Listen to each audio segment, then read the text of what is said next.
What if I told you Antarctica was mapped accurately in 1513, 300 years before it was officially discovered, showing coastlines buried under 2 miles of ice, coastlines that modern sonar only confirmed in 1958. How is that possible? How could a Turkish admiral named Piri Reis draw a map on gazelle skin that depicts bays, mountains, and rivers no human being in the 16th century should have been able to see? The map exists. It's real. It sits in the Topkapi Palace in Istanbul, studied by cartographers who cannot explain it. The accuracy is so precise that when the United States Hydrographic Office analyzed it in 1960, they wrote in their official report that the geographical detail agrees remarkably with seismic profiles made across the top of the ice cap. Seismic profiles. That means someone surveyed Antarctica's true coastline, not the ice, but the rock beneath it. Rock that hasn't been exposed for more than 6,000 years. Some scholars say Piri Reis copied from older maps, but that only makes the mystery deeper. Who made those older maps? When did they walk that frozen continent when it was green? And why did their knowledge vanish so completely that we had to discover Antarctica all over again, as if for the first time? This isn't mythology or legend. This is cartography, backed by longitude, latitude, and mathematics. This is evidence, written in ink on animal skin. Evidence that someone knew Antarctica before the ice. And tonight, as the world grows quiet and the boundaries between waking and dreaming begin to blur, we're going to follow that impossible map into the silence, into the white mirror at the end of the earth, into the forbidden continent that holds not just ice, but memory. Memory of what we were before catastrophe rewrote everything.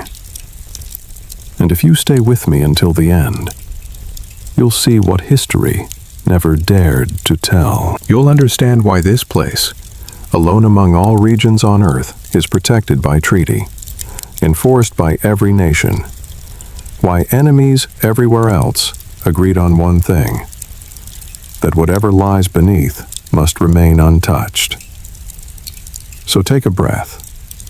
Let the tension in your shoulders fall, because we're crossing now into territory where the maps end and the real questions begin. You're standing in a library in Istanbul, 1929.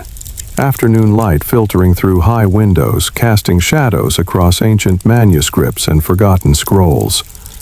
The air smells of old paper and dust and something else. Something like the weight of centuries pressing down. A German theologian named Gustav Adolf Deissmann has just unrolled a fragment of parchment that will haunt scholars for the next 100 years. The Piri Reis map, drawn in 1513 by an Ottoman admiral and cartographer. You kneel down beside the table where it lies, your fingers hovering just above the surface, afraid to touch something so impossibly old. The map shows the coast of South America rendered with stunning accuracy. The Amazon River is there, the Andes Mountains, details that Portuguese explorers had only just begun to chart. But that's not what makes your heart beat faster. It's the southern edge, the part that shouldn't exist. There at the bottom of the map, stretching across the gazelle skin, is a landmass labeled in Ottoman Turkish. A continent drawn with bays, inlets, mountain ranges, and rivers. Antarctica. But not the Antarctica of endless ice and desolation. This is Antarctica as it might have looked thousands of years ago, when its coasts were free of glaciers, when rivers flowed and mountains stood exposed to the sky. You trace the outline with your eyes and something cold moves through your chest. because this coastline matches perfectly the actual bedrock geography buried beneath miles of ice. Geography that wasn't discovered until the 20th century, using ground-penetrating radar and seismic surveys. The map shows the Palmer Peninsula. It shows the curve of Queen Maud Land. It even depicts the Transantarctic Mountains, exactly where modern science confirms they exist, beneath the frozen surface.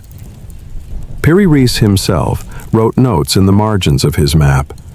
He said quite plainly that he compiled it from approximately 20 source maps, some of which dated back to the 4th century before Christ, to the time of Alexander the Great, 4th century BC.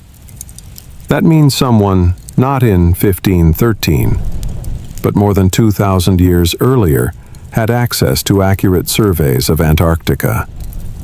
Someone walked that land, measured it, understood it well enough to create maps detailed enough to be copied and recopied across centuries. And then somewhere in the long dark of history, that knowledge was lost. Not gradually, but completely, as if it had been deliberately erased. You stand up from the table and walk to the window. Outside Istanbul continues its timeless dance between East and West. But inside this library, you're holding evidence of something that shouldn't be possible. Evidence that the story of human civilization we've been taught is incomplete. That there are chapters missing, pages torn out, entire epochs erased from memory. And the question that follows you as you leave that library, the question that will follow us through this entire journey, is simple and terrifying. If someone mapped Antarctica before the ice, what else did they know? What else did they build? And why does every trace of them exist only in fragments, in copies of copies, in maps that shouldn't exist, and myths that all point to the same forbidden place? The map is not alone. There are others. The Oronteus Phineas map of 1531 shows Antarctica as a continent with clear coastlines, mountain ranges, and river systems. The Mercator map of 1569. The Buacha map of 1737.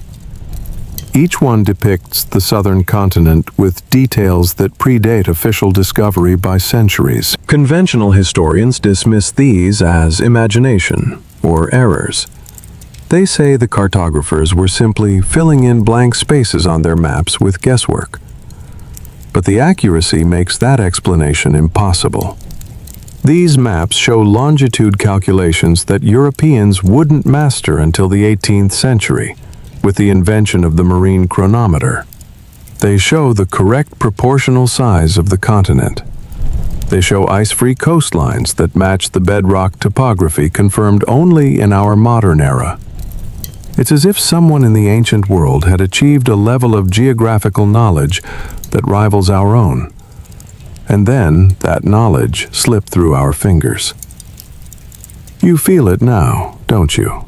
That strange vertigo that comes when the solid ground of accepted history begins to shift beneath your feet.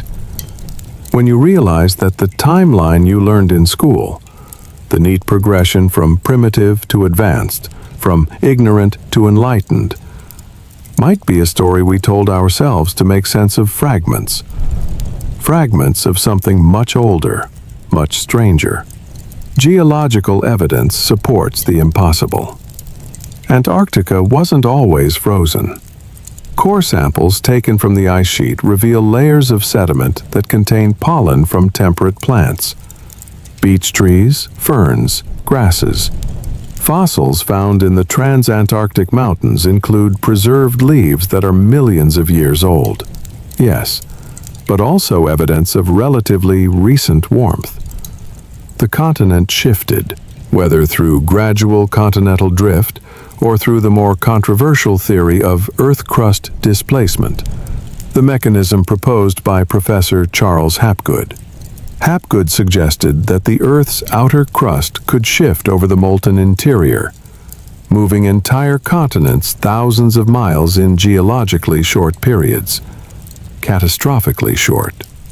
Albert Einstein studied Hapgood's work and wrote a letter expressing support for the theory. Einstein wrote that the idea was of great importance to everything related to the Earth's surface. Imagine that, the outer shell of the planet slipping like the loose skin of an orange, carrying forests into frozen darkness, carrying temperate coastlines into the polar grip. If such an event occurred, it would explain why Antarctica appears on ancient maps in an ice-free state. It would explain why the knowledge was lost, because the people who made those maps, the civilization that surveyed and understood that green continent, were themselves buried, erased, entombed, when the world shifted and the ice came. This is not fringe speculation. This is physics, geology, and the troubling evidence of maps that refuse to stay in their proper historical boxes. So here we are, at the beginning of a journey into the most forbidden continent on Earth. Forbidden not because it's dangerous to the body, though it is, but because it's dangerous to everything we think we know. If you stay with me, you'll travel deeper than the ice. You'll see radar images of geometric structures that shouldn't exist beneath glaciers. You'll hear recordings of sounds that match no known geological pattern. You'll learn about military expeditions that ended abruptly and mysteriously, about treaties signed by enemies who agreed on nothing except that Antarctica must be protected. You'll encounter myths from every ancient culture that speak of a southern sanctuary, a white island where knowledge was preserved after the Great Flood. And you'll stand with me in the silence at the end of the world, where the boundary between discovery and memory finally dissolves. I'm not going to tell you what to believe. I'm going to show you what exists. The maps, the evidence, the anomalies, the silence. And then you can decide for yourself whether we are the first civilization to rise to this level, or merely the latest in a cycle we've forgotten. Whether Antarctica is the end of the world or its beginning. Whether the ice is hiding secrets from us or protecting us from truths we're not ready to face. The continent waits, patient and vast, the only place on Earth where international law forbids military activity, resource extraction, and unrestricted exploration. The only place where humanity looked at itself and said collectively, this must remain untouched. Why? What's really down there, beneath 2 miles of ice and the weight of enforced silence? If you've ever felt that history textbooks are incomplete, if you've ever looked at ancient megalithic sites and wondered how, if you've ever sensed that the story of civilization has missing chapters, then leave a comment right now. Tell me, what's the one historical mystery that won't let you rest? What's the question that keeps you awake at night, wondering if the answer has been deliberately hidden? Because we're about to walk into the deepest mystery of all, into the frozen continent that remembers everything. And I promise you, by the end of this journey, the silence will have spoken. The ice will have whispered its secrets, and you'll never look at a map the same way again.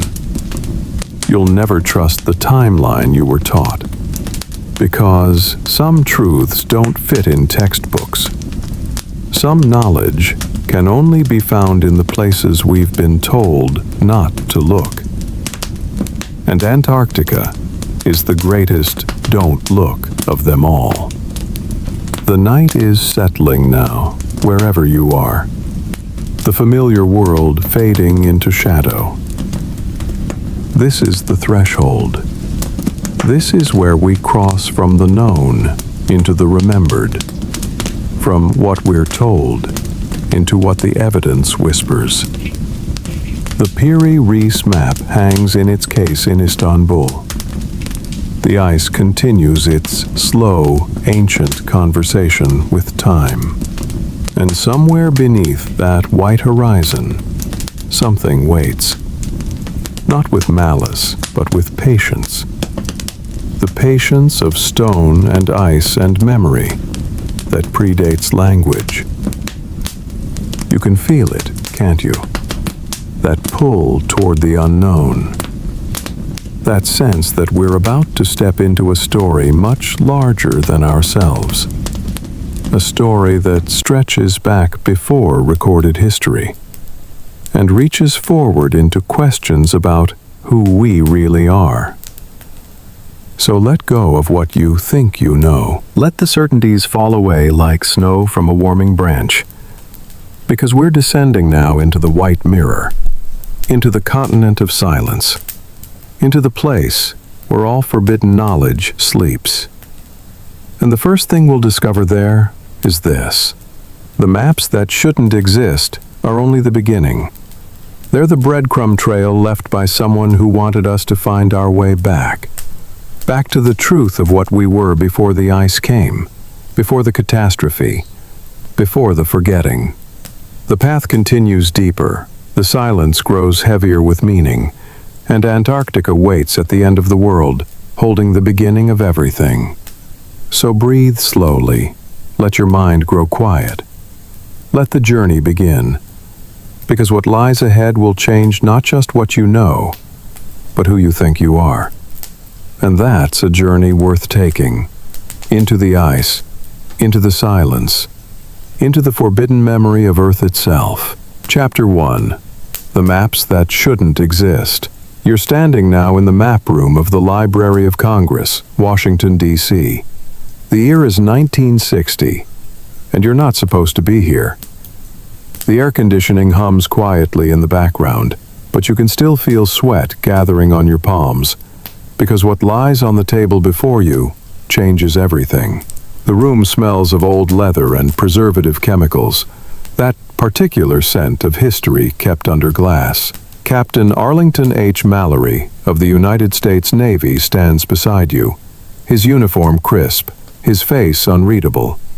But you notice his hands aren't quite steady as he points to the southern portion of the Piri Reis map.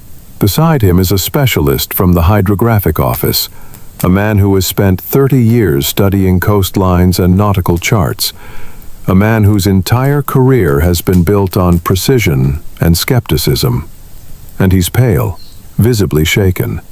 You can see it in the way he keeps adjusting his glasses, the way he won't quite meet anyone's eyes. Because what he's seeing shouldn't be possible. You lean closer to the ancient parchment, now protected by glass and climate control. Your breath fogs the surface slightly before you pull back. The map is fragmented. Only about 1/3 of the original survives, drawn on gazelle skin with inks made from minerals and plant dyes. The colors have faded over 4.5 centuries, but the lines remain sharp, precise, almost modern in their clarity. You can see where the cartographer's hand moved, where he paused, where he added notations in Ottoman Turkish script that curls like smoke across the margins. The coastline of South America is there, rendered with accuracy that matches satellite photography. But your eyes are drawn south, always south, pulled by something you can't name, to the land that shouldn't exist. Antarctica, sketched in detail, showing bays that weren't discovered until the 20th century using sonar. Mountains that weren't confirmed until ground-penetrating radar pierced through miles of ice. The room feels smaller suddenly, the walls pressing in. You become aware of your own heartbeat, the slight tremor in your fingers as you reach toward the glass, but don't quite touch. The specialist from the Hydrographic Office clears his throat, the sound loud in the hushed space, and reads from his official report, his voice quiet, but each word falling like a stone into still water. He says, Quote, "The geographical detail shown in the lower part of the map agrees very remarkably with the results of the seismic profile made across the top of the ice cap by the Swedish-British Antarctic expedition of 1949. End quote. And you feel something shift in your chest, a kind of vertigo that has nothing to do with the body and everything to do with understanding that the ground beneath history is not as solid as you thought. This is not legend. This is not interpretation. This is the United States Navy, confirming that a map from 1513 shows geographical features that were buried under ice and wouldn't be discovered for another 400 years. Captain Mallory speaks now, his voice measured, but you can hear the tremor beneath it, the carefully controlled tension of a military man confronting something that doesn't fit his understanding of the world. He says, "They had to have used advanced mathematics. They understood longitude. They had instruments we can't even identify from the historical record." And then he says something that will echo in your mind for years to come, something you'll remember in quiet moments when the world feels too certain. He says, "Whoever made the source maps that Reis copied, they knew more about Antarctica than we did, until very recently." The story we're taught is simple and comforting. Antarctica was discovered in 1820 when Russian explorer Fabian Gottlieb von Bellingshausen first sighted the ice shelves of the continent. Or perhaps it was British Captain Edward Bransfield just days later, or the American sealer Nathaniel Palmer. History is uncertain about who saw it first, but certain on this. Before 1820, Antarctica did not exist on maps, except as speculation. The ancient Greeks theorized a terra australis, a southern land to balance the continents of the north. But that was philosophy, not cartography, just mathematical assumption that the world needed symmetry.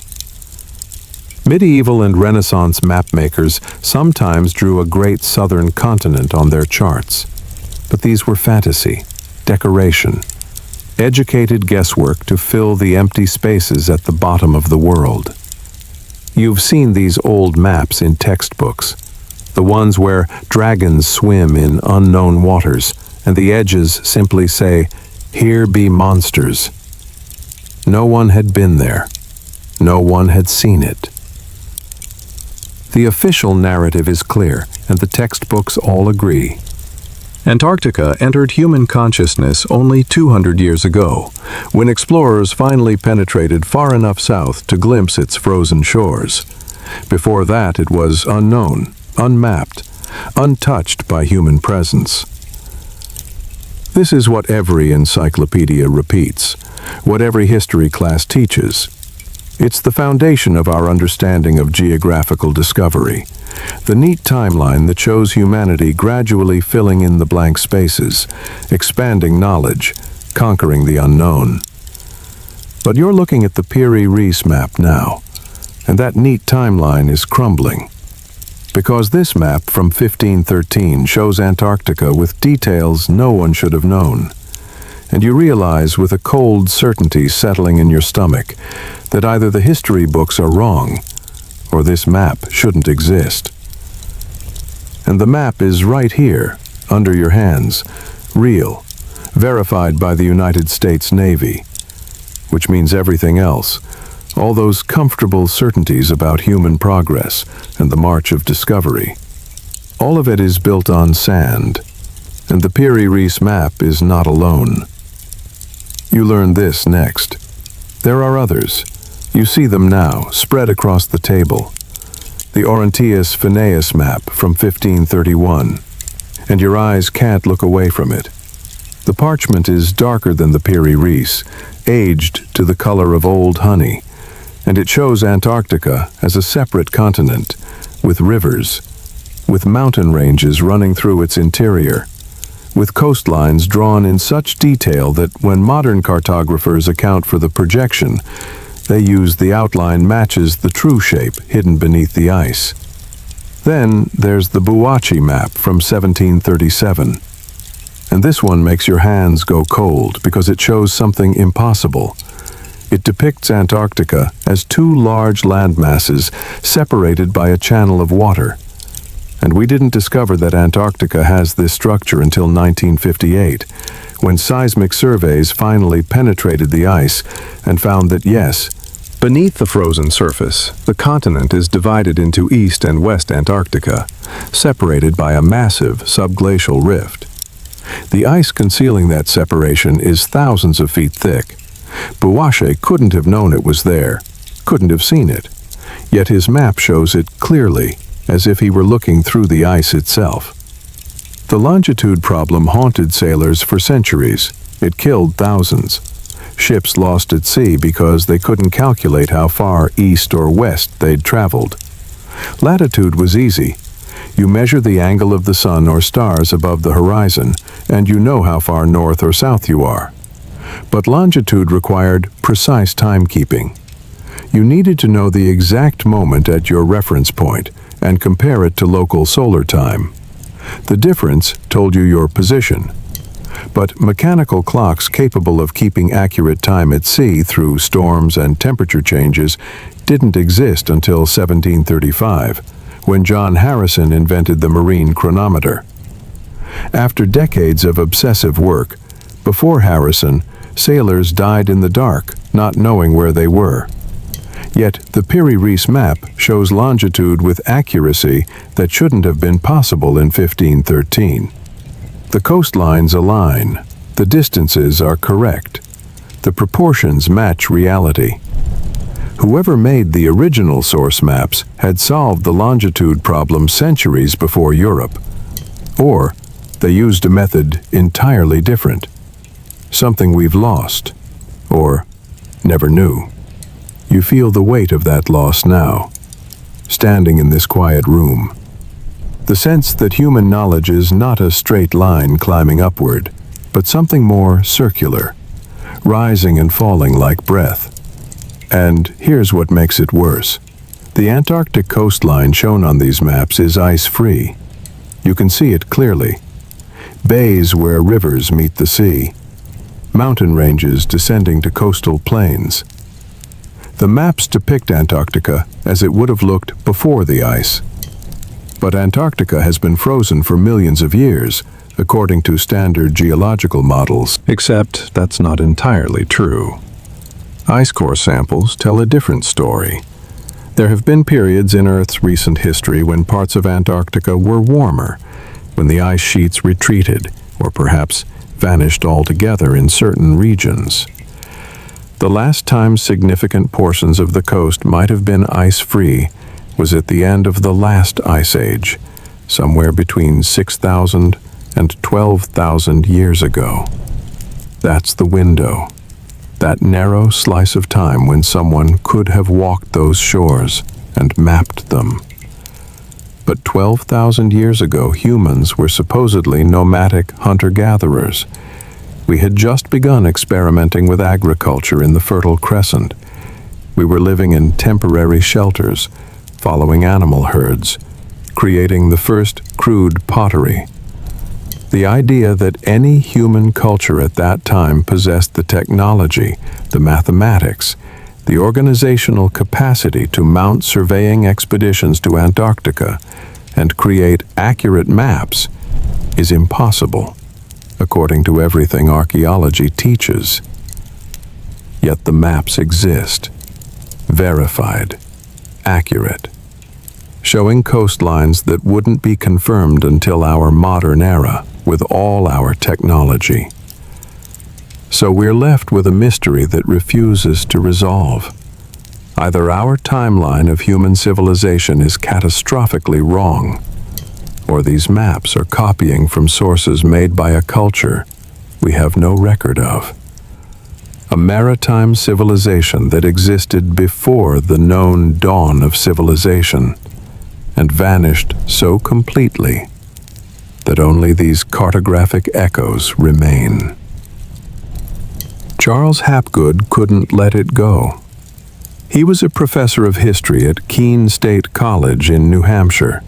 Respected, careful, not given to wild speculation. But he spent years studying these impossible maps, and he became convinced that the evidence pointed to something extraordinary. He called them the ancient sea kings, a worldwide maritime culture that had mapped the entire planet, including Antarctica, during an ice-free period. Then catastrophe struck. Hapgood proposed the mechanism was Earth crust displacement, the idea that the planet's outer shell could shift rapidly over the molten interior, moving entire continents thousands of miles in geologically short periods. This wasn't fringe pseudoscience when Hapgood proposed it. He had correspondence with leading scientists, and, most significantly, Albert Einstein studied Hapgood's work carefully and wrote the foreword to his book Earth's Shifting Crust, published in 1958. Einstein died before the book reached print, but his endorsement remains. He wrote that the idea could be of great importance to everything that is related to the history of the Earth's surface. Einstein, the greatest scientific mind of the 20th century, saying that this theory deserved serious consideration. Imagine that. The Earth's crust slipping over its molten core like the loose skin of an orange. Continents carried from temperate zones into polar regions within centuries or even decades. Forests freezing in place. Coastlines suddenly locked under miles of ice. Civilizations entombed before they could escape or adapt. If such a displacement occurred, it would explain everything. The ice-free Antarctica on ancient maps. The sudden climate shifts recorded in geological layers. The mass extinctions. The flood myths that appear in every culture. The sense shared across human mythology that once there was a golden age, and then catastrophe came, and the world was never the same. Mainstream geology rejected Hapgood's theory. Plate tectonics provided a more gradual mechanism for continental movement. But plate tectonics operates over millions of years. It doesn't account for the evidence of rapid, dramatic change. And the evidence keeps accumulating. You think about this standing in the map room. How Antarctic ice cores show sudden temperature crashes. How there are layers of volcanic ash and cosmic dust, suggesting impact events. How mammoths in Siberia were found frozen so quickly that undigested food remained in their stomachs. Flash frozen, as if the climate shifted not gradually, but instantly. What if Hapgood was right? What if there was an advanced maritime civilization that mapped the world before some catastrophic displacement, buried their knowledge under ice and rising seas, leaving only fragments, only copies of copies, only these impossible maps that don't fit our timeline and won't stop haunting those who study them? Reis himself left clues.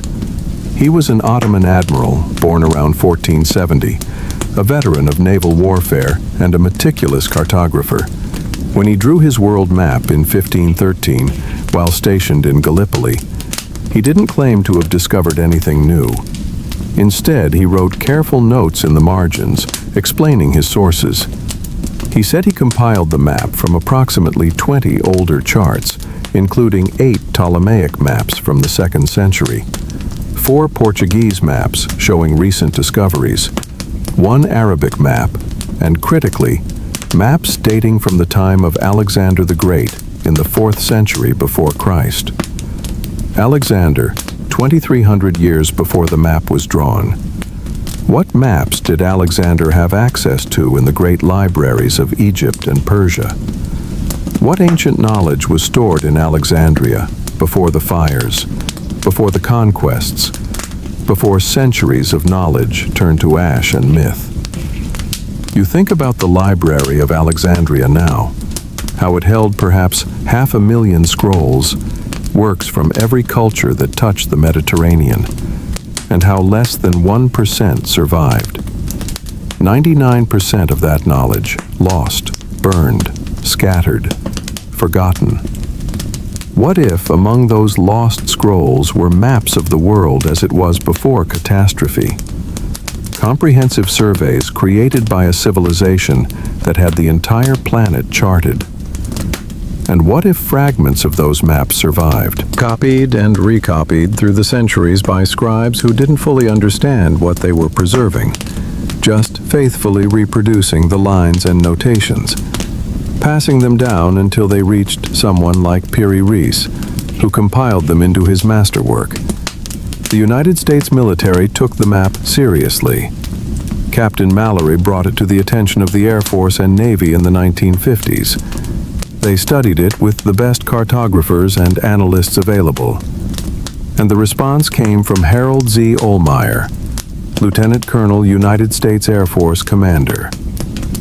His letter is part of the official record now.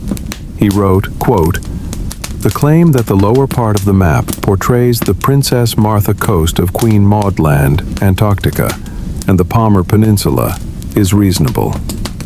We find this is the most logical and, in all probability, the most correct interpretation of the map." End quote. Then he added the line that changes everything.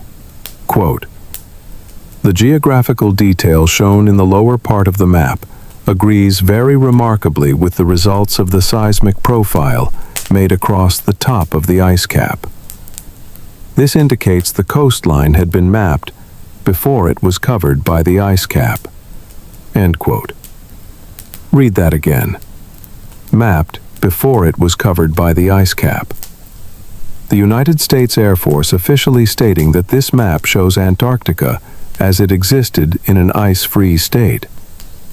Not speculation, not theory. Official military analysis confirming the impossible. And you stand there in the map room, trying to wrap your mind around what that means. Trying to imagine the civilization that could have done this, that could have sailed to the end of the world and mapped it with precision that rivals our modern surveys, and then vanished so completely that we had to discover Antarctica all over again, as if they had never existed, as if their knowledge had been deliberately erased, not by time alone, but by something more fundamental, by catastrophe so complete it reset human civilization and left us to start from the beginning, remembering nothing except fragments disguised as myth. You close your eyes for a moment in that quiet map room, and you can feel the weight of it settling on your shoulders like a physical thing, the weight of centuries, the weight of knowledge lost and imperfectly remembered. Maybe the maps are trying to tell us something deeper than geography. You can feel it when you stand before them, that strange heaviness in your chest, the sense that you're looking not at paper and ink, but at a mirror reflecting something we chose to forget. Knowledge is not linear. It doesn't climb steadily upward like the textbooks pretend, like the story of progress promises. It rises and falls like breath, like ocean waves, like the slow pulse of civilizations that bloom and wither and leave only fragments. The ancient cartographers who made these source maps, whoever they were, they understood the world completely. They had sailed to its furthest reaches, measured its coastlines, charted its mountains and rivers with a precision that suggests not just skill, but systematic science, generations of accumulated knowledge. And then it vanished. Not slowly eroded by time, but suddenly, catastrophically, as if the earth itself had convulsed and thrown everything into chaos. Ice came where there was warmth. Seas rose or fell by hundreds of feet. Whole continents shifted. And in the aftermath, humanity forgot. We forgot so completely that when we finally reached Antarctica again in 1820, we thought we were discovering it for the first time. We had no memory of the maps our ancestors had made, no recollection of the world as it once was. This is the pattern the maps reveal, not just geographical coordinates, but the rhythm of human existence. Rise and fall, knowledge and forgetting, civilization and catastrophe. Perhaps those ancient mapmakers left these charts not as a record of achievement, but as a warning. A message in a bottle cast forward through time, saying, "Look how much we knew. Look how completely we mapped this world. Look at the heights we reached, and look how easily it all vanished. Will you be wiser? Will you remember? Will you preserve what matters before the next great forgetting?" There's a humility in that message that transcends all the technical precision, a wisdom that says knowledge without preservation is vapor, that civilizations, no matter how advanced, are temporary, that memory is fragile, and catastrophe is patient. And we who stand here now, looking at these impossible maps, we're not so different from them. We too are map makers, knowledge gatherers, builders of certainties, and we too could be forgotten, buried under our own kind of ice, leaving only fragments for future archaeologists to puzzle over, wondering how we knew what we knew, wondering why we forgot. Your breath is slower now, steadier, as you step back from the glass case and let your eyes rest on the ancient parchment one last time. The lines and notations, the careful Ottoman script, the outline of a continent that shouldn't exist. And you have to ask yourself, what else are we wrong about? What other comfortable certainties are built on incomplete evidence? What other chapters of history have been erased or misremembered so thoroughly that we mistake rediscovery for first discovery? If Antarctica was mapped by an advanced culture before the ice came, what else did they achieve? Did they build in stone?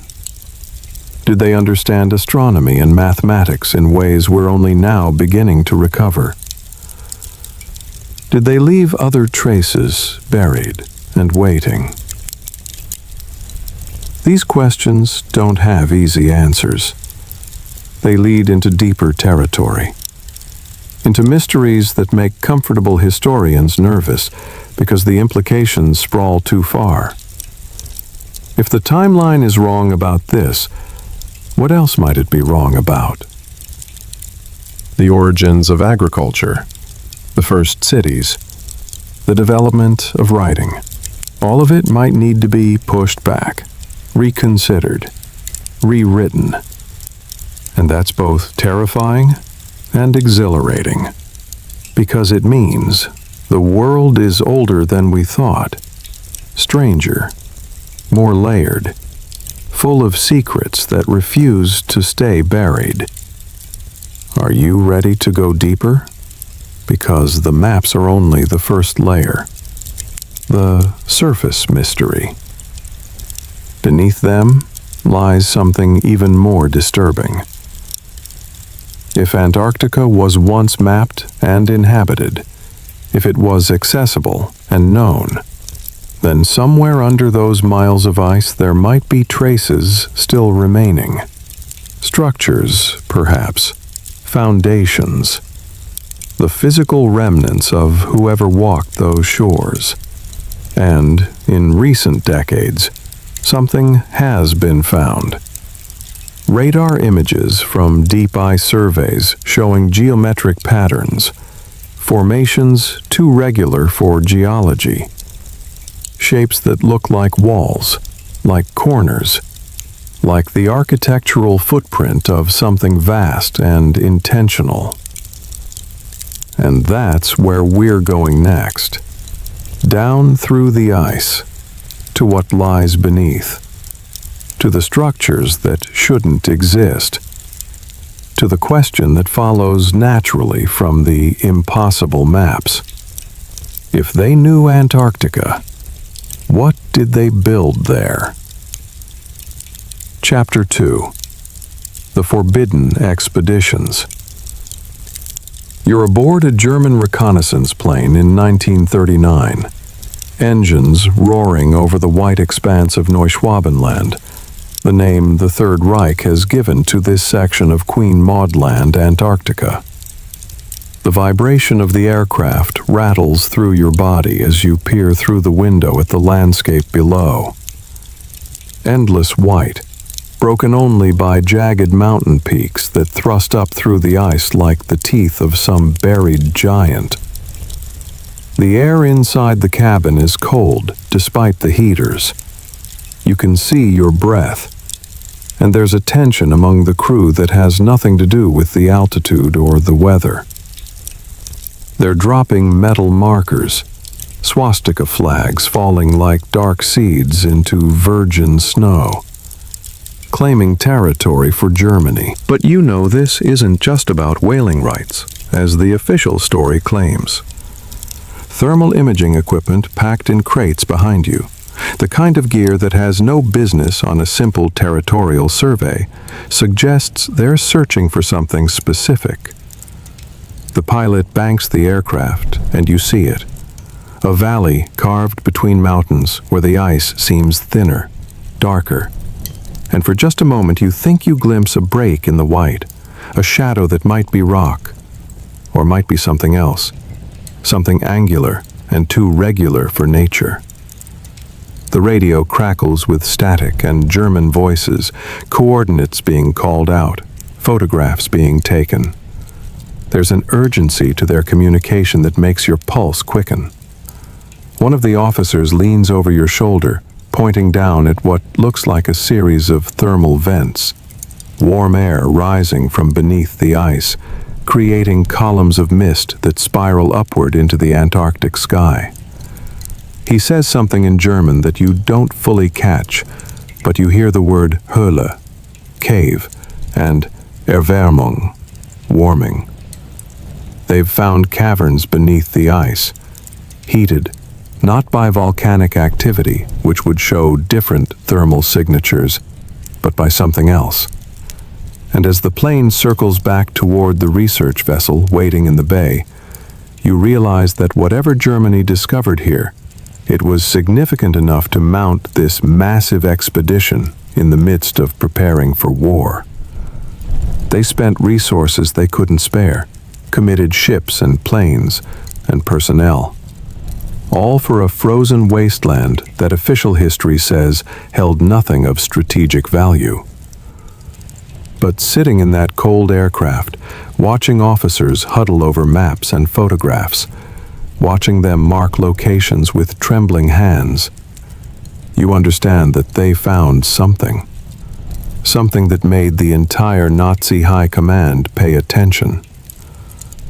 Something that 7 years later would bring Admiral Richard Byrd of the United States Navy to these same frozen waters, with the largest expedition Antarctica had ever seen. 4,700 men, 13 ships, 23 aircraft, 8 months of planned operations. A military force so overwhelming that it seemed designed not for exploration, but for confrontation. Operation High Jump, they called it. And you're about to learn why it ended so abruptly, so mysteriously, and why Admiral Byrd would spend the rest of his life speaking in riddles about what he encountered at the end of the world. The official history is straightforward and uncontroversial. Germany sent the Schwabenland expedition to Antarctica in 1938 and 39 to survey potential whaling grounds and to claim territory. They photographed roughly 600,000 square kilometers of terrain, dropped German flags from aircraft, and returned home. That's it. A simple territorial survey in the age of empire, when nations were still carving up the last unexplored regions of the planet. Then, 7 years later, after Germany's defeat, the United States mounted Operation High Jump, officially designated as a training mission and scientific survey. Admiral Richard E. Byrd led the expedition, which lasted from August 1946 to February 1947. The mission had several stated objectives: establish a research base called Little America 4, train personnel in polar conditions, test equipment in extreme cold, and conduct scientific observations. The fleet included an aircraft carrier, the USS Philippine Sea, the submarine USS Senate, destroyers, icebreakers, support vessels. It was the most comprehensive expedition ever sent to Antarctica. They mapped coastlines, took aerial photographs, collected specimens. Everything you'd expect from a massive scientific operation. Then, they came home early. The expedition was supposed to last 8 months, but terminated after just 8 weeks. Equipment problems, the official report said. Worse weather than anticipated. Mission objectives achieved ahead of schedule. Nothing unusual, nothing to see here. This is what the textbooks say, what the Naval Archives claim. Clean, simple, boring.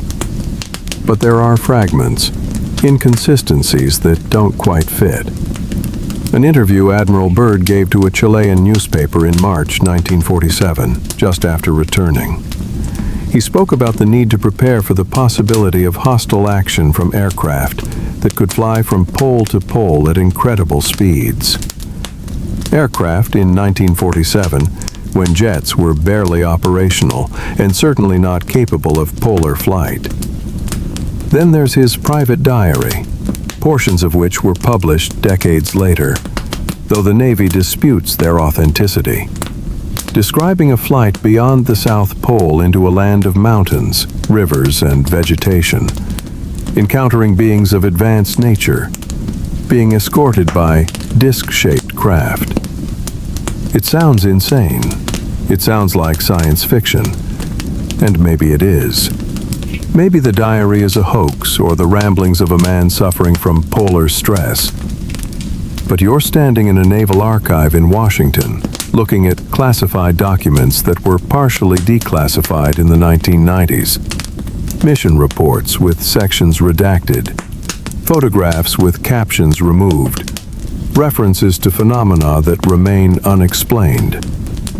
And you start to wonder what really happened down there in the frozen South. What did they find that required such a massive military response? And, more importantly, what made them leave so suddenly? The casualties don't make sense. Official records state that Operation High Jump suffered several deaths. A plane crash that killed 3 men. Other accidents attributed to the harsh conditions. But veterans of the operation who spoke years later before their deaths mentioned combat. Aircraft lost under circumstances that weren't weather-related. You find a letter from one crew member written to his family but never sent, discovered in his effects after he died. He describes being fired upon, seeing things in the sky that moved unlike any aircraft he knew, feeling terror, not from the ice, but from something that watched them. His letter was dismissed as trauma or fabrication, but others echo similar themes. Then there are the Russian reports. Soviet intelligence was watching Operation High Jump closely. They had their own interests in Antarctica. Documents released after the fall of the Soviet Union reference American losses, suggest the mission encountered resistance. From what or whom, the documents don't specify. but they note that the Americans withdrew in haste, abandoning equipment, canceling planned surveys, the entire fleet retreating northward at speed. There's a military report filed by Admiral Byrd himself upon return.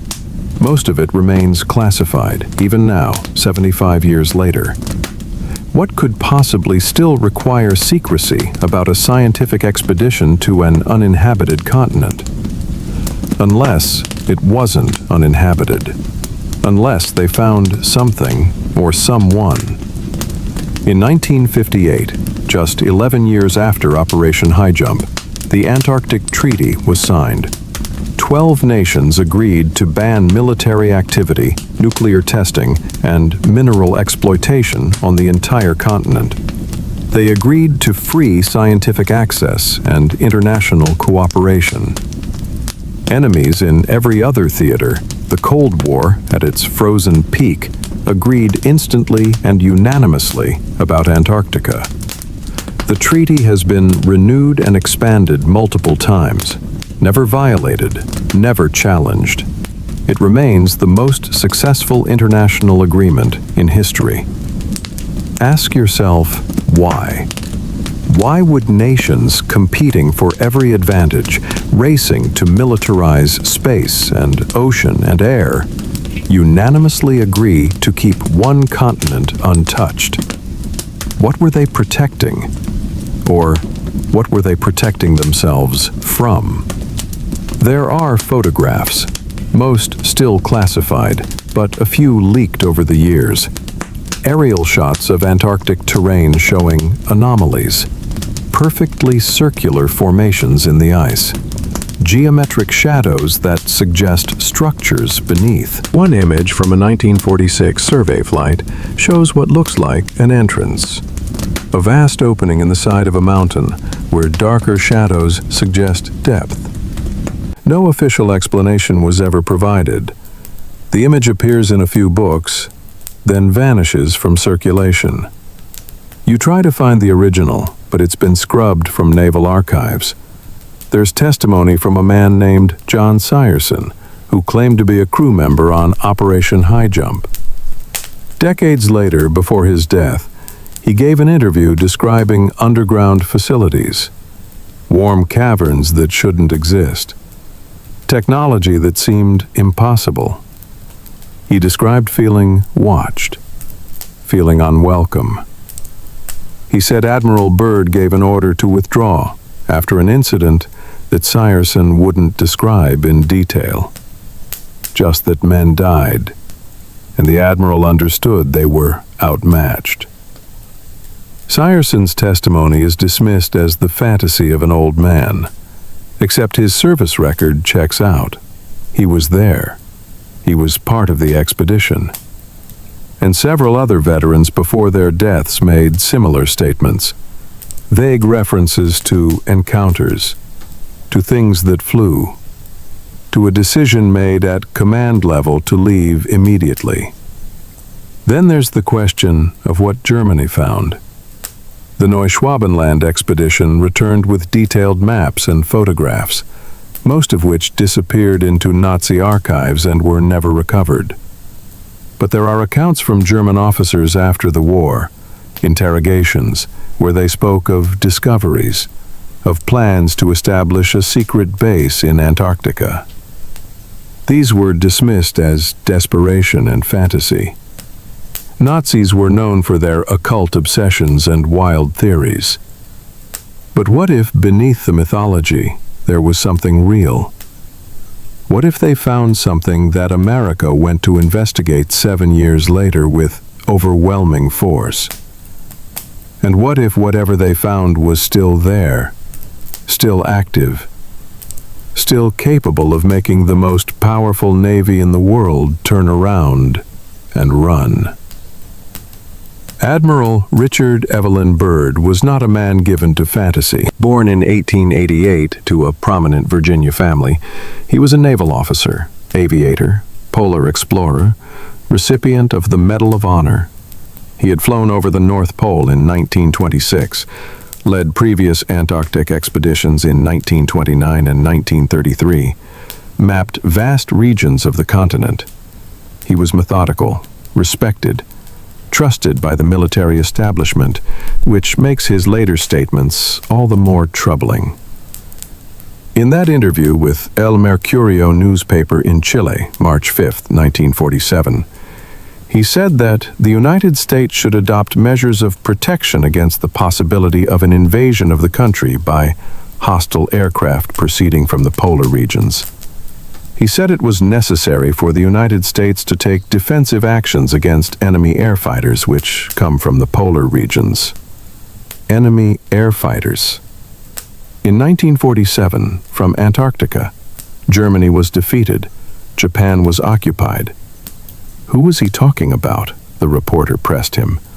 But Byrd wouldn't elaborate. He simply repeated that strange aircraft could fly from pole to pole at incredible speeds and represented a potential threat. The interview was published, then largely ignored, dismissed as Byrd being overly cautious, or perhaps suffering from exhaustion. But you're reading his service record now, the commendations, the reports from previous expeditions. This was not a man who exaggerated or panicked.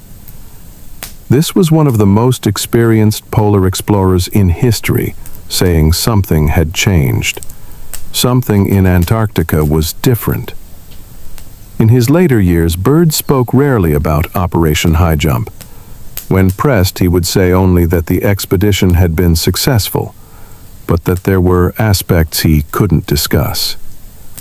He gave a lecture in 1956 where he mentioned that Antarctica held secrets that could affect all of humanity, that there were forces there beyond our current understanding. He was vague, almost cryptic, as if bound by classification, or perhaps by something else. Fear, maybe, or respect for something he'd encountered.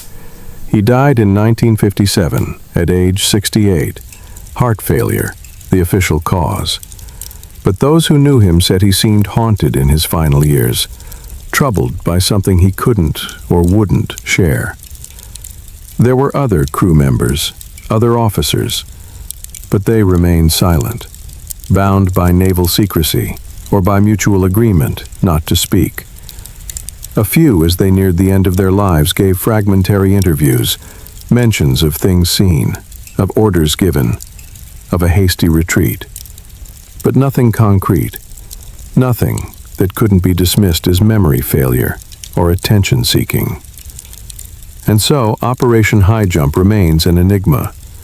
The largest Antarctic expedition in history, cut short for reasons that still aren't fully explained, led by a man who spent the rest of his life suggesting there was more to the frozen continent than ice and penguins. Something that made the world's superpowers agree never to militarize it, never to exploit it, never to go there with force, only with science, only with transparency.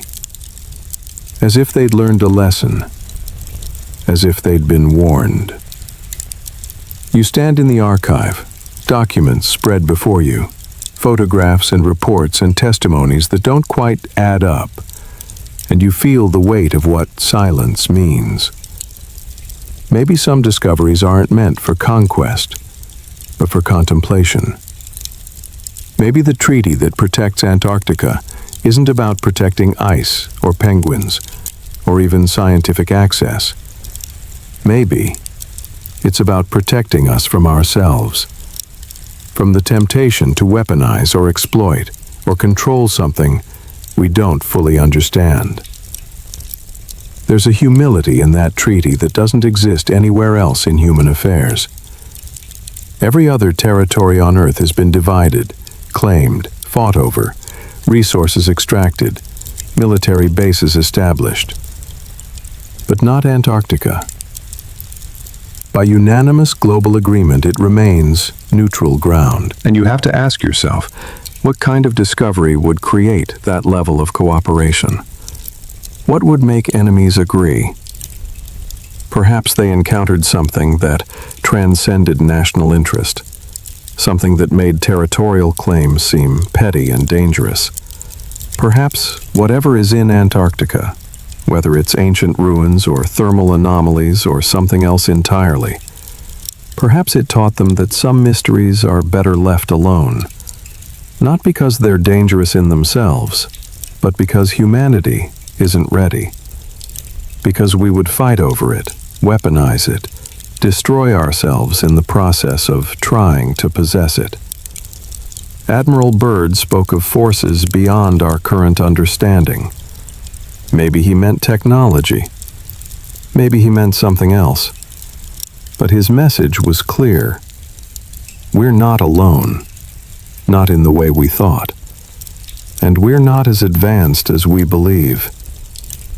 There's an echo here of the ancient maps, the same pattern repeating, knowledge that exists before we're ready for it, evidence of capabilities we can't explain, and then silence, deliberate, careful silence, as if someone or something is regulating how fast we're allowed to progress. You think about the Nazi expedition, about Operation High Jump, about the treaty signed so quickly afterward, and a picture emerges, not of conspiracy, but of consensus. A decision made at the highest levels that whatever is in Antarctica must remain undisturbed, must be studied carefully, approached with respect rather than force.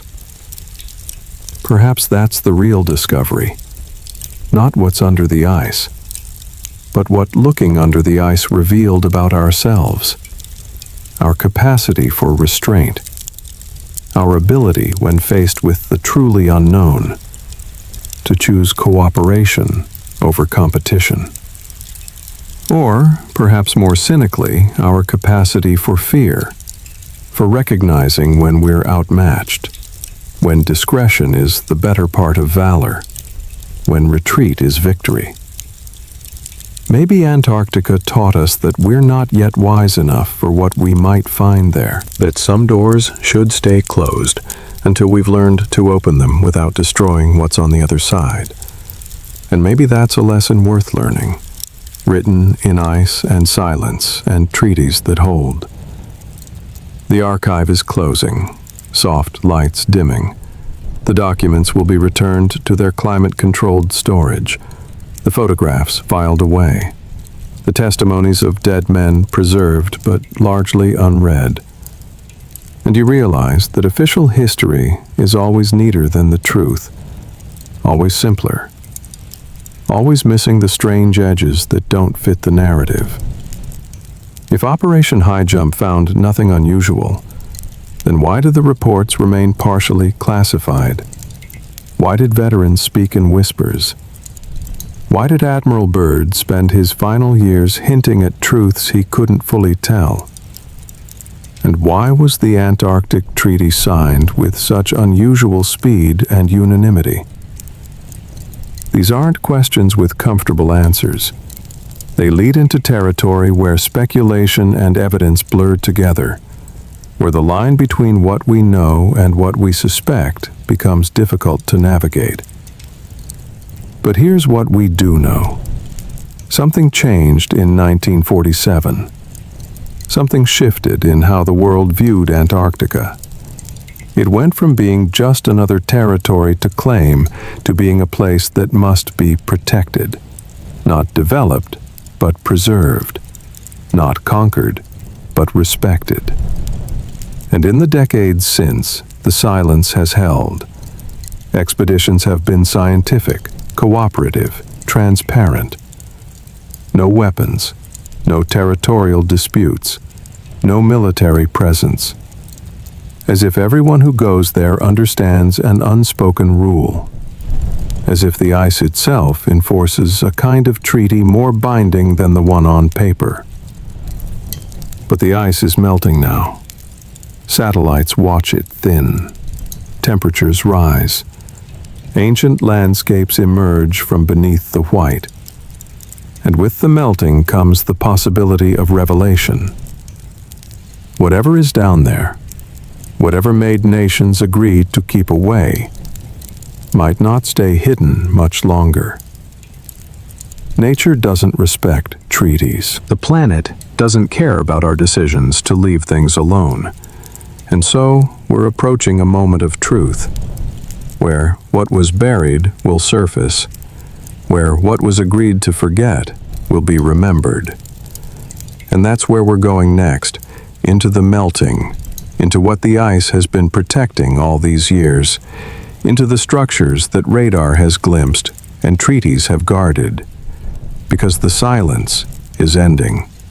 The ice is speaking, and we need to be ready for what it says. Chapter 3. The Hum Beneath the Ice. You're inside Vostok Station, Soviet Antarctica, 1974. The coldest place on Earth, where the thermometer outside reads -89 degrees Celsius, cold enough to freeze your breath into crystals before it leaves your mouth. The station is a cluster of prefabricated modules buried partially in snow, connected by narrow tunnels where frost clings to every surface like white fur. The air smells of diesel fuel and coffee, and the particular staleness of recycled atmosphere. You've been here 3 months, and the isolation has weight. You can feel it pressing against your skull, the endless darkness of polar winter, the howling wind that never stops. But that's not what keeps you awake at night. It's the sound, or not quite a sound, more like a vibration that you feel in your bones, in your teeth, in the base of your spine. You first noticed it 2 weeks ago. A low-frequency pulse that comes and goes, rhythmic like a heartbeat, but impossibly slow. You mentioned it to the others at dinner and saw something flicker across their faces. Relief, maybe, or recognition. They've felt it too, but no one wanted to be the first to speak. The station commander, a Soviet geophysicist named Andrei Kapitsa, finally admitted that the seismographs have been recording anomalies. Vibrations that don't match any known geological pattern. Not earthquakes, not ice movement, not wind resonance through the crevasses. Something else. Something that repeats every 23 hours and 56 minutes. You do the math in your head and realize that's not a solar day. That's a sidereal day. Earth's rotation relative to the stars, not the sun. As if whatever is generating this pulse is synchronized with the cosmos itself, not with our local weather or tectonic activity. Kapitsa shows you the readouts. Waveforms printed on long strips of paper that curl across his desk like strange music. The pattern is too regular, too organized. It has the quality of something intentional. And here's what makes your hands go cold as you study those printouts. The frequency matches readings from another station, an American base on the opposite side of the continent. 2 points on Antarctica, separated by thousands of miles, are picking up the same signal at the same time. Not an echo, not a reflection, but a resonance. As if the entire continent is humming. As if something beneath the ice is breathing. You step outside for a moment despite the cold. You need air, even if it burns. The sky is black and filled with more stars than you've ever seen. The aurora australis ripples overhead in sheets of green and violet. And standing there in the frozen darkness, you become aware of it again. That pulse, that rhythm. Not in your ears, but deeper. In your chest, in your bones. A vibration so low it's almost below the threshold of perception. Almost, but not quite. And you wonder how long it's been here. How many expeditions have felt this and said nothing? How many researchers have stood in this same spot and felt the ice breathing beneath their feet? The station lights behind you cast long shadows across the snow. And for a moment you could swear those shadows are moving, shifting, as if the vibration is making even the light behave strangely. Kapitsa calls you back inside, his voice tight with something that might be fear or excitement. The seismographs are showing a spike. The signal is getting stronger, and you realize, with a certainty that makes your stomach drop, that whatever is down there, whatever has been pulsing beneath the ice for who knows how long, it knows you're listening. The official explanation for seismic anomalies in Antarctica is straightforward. The continent is not geologically dead, despite being buried under miles of ice. There are active volcanoes like Mount Erebus, which erupts continuously. There are ice quakes caused by the movement and settling of glaciers under their own enormous weight. There are subglacial lakes where liquid water exists under pressure, creating friction and occasional release of energy. All of these phenomena can generate vibrations that seismographs detect. This is basic geology, understood and documented. The rhythmic nature of some signals is attributed to tidal forces, the moon pulling on Earth's crust just as it pulls on the oceans, creating subtle flexing that can trigger periodic releases of pressure. Wind patterns, too, can create resonance. The katabatic winds that pour down from the high plateau can set up standing waves in the ice, vibrations that travel through the frozen crust for hundreds of miles. Nothing mysterious, nothing that requires exotic explanations. This is what the scientific papers say, what the research summaries published in international journals conclude. Seismic activity in Antarctica is well within normal parameters for a continent covered by ice sheet averaging over a mile thick. But you're looking at the Soviet data now, declassified decades after the Cold War ended, and the official explanations start to feel inadequate. The signals recorded at Vostok and other stations have characteristics that don't fit the standard models. They're too regular, too organized. They show frequency patterns that suggest not randomness, but structure. One physicist compared them to carrier waves, the kind of signal you'd use to transmit information, modulated at specific intervals as if encoding data. That comparison never made it into published papers. It stayed in private correspondence and classified memos. There are also the electromagnetic anomalies, compasses that spin without settling, radio equipment that picks up interference even though there are no broadcasts, cameras that malfunction in ways that suggest magnetic field distortions. All of this documented, but explained away as instrumental error or atmospheric effects from the aurora. The official stance remains unchanged. Antarctica is seismically active, but not anomalous. The vibrations are natural. The patterns are coincidental. There is nothing beneath the ice that science cannot explain. Except the data keeps accumulating. Research stations from multiple nations detecting similar phenomena, independent measurements that corroborate each other, and the signal, that low-frequency pulse that repeats every sidereal day. That signal has been constant since the first seismographs were installed in the 1950s, unchanged, undiminished, as if whatever generates it has been running for a very long time.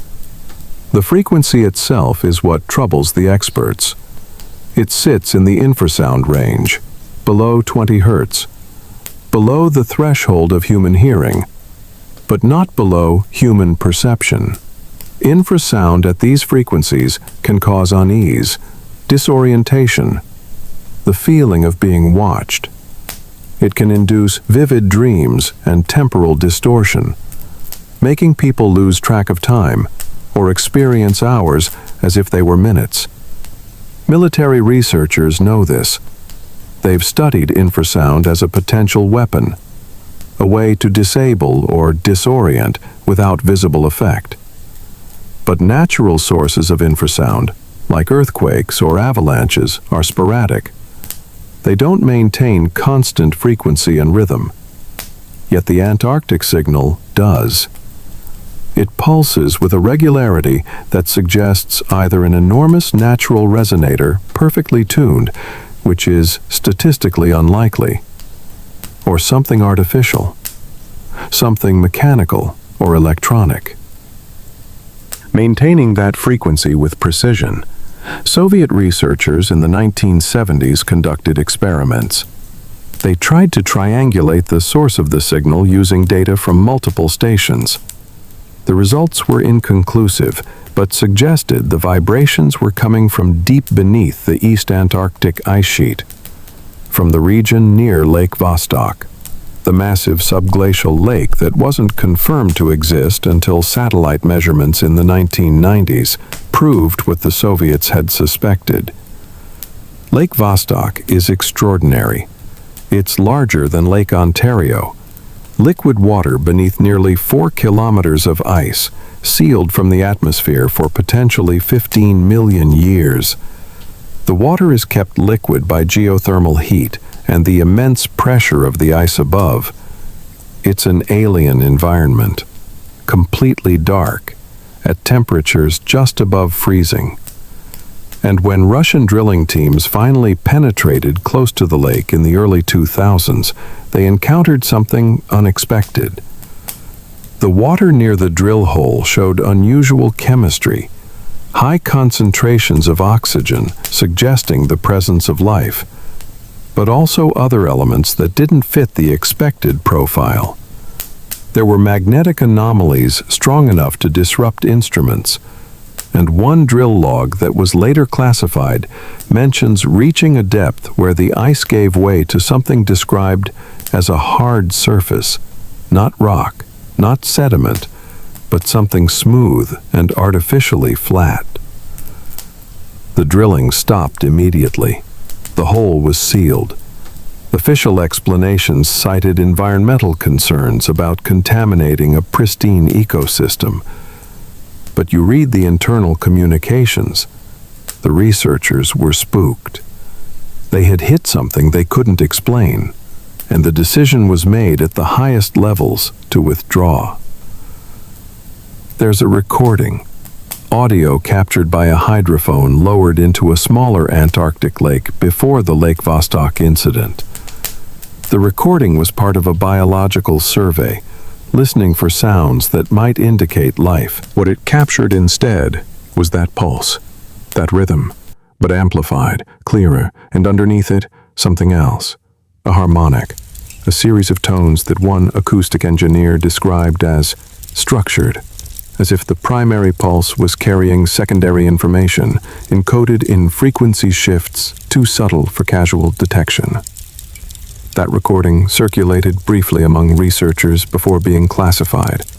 The official explanation was that the sounds were ice movement and water currents creating random harmonics. But several physicists who analyzed it privately disagreed. They said the pattern showed too much organization, too much repetition of specific intervals. It had the quality of a signal, not noise. One of them, now retired, told you in confidence that when he ran the audio through spectral analysis software designed for communications intelligence, it showed distinct bands of energy at frequencies that matched nothing in the natural environment. Matched nothing except perhaps old Soviet and American experiments in extremely low-frequency communication, the kind used to contact deeply submerged submarines. But those transmissions stopped decades ago, and this signal, this pulse beneath the ice, predates any human presence in Antarctica.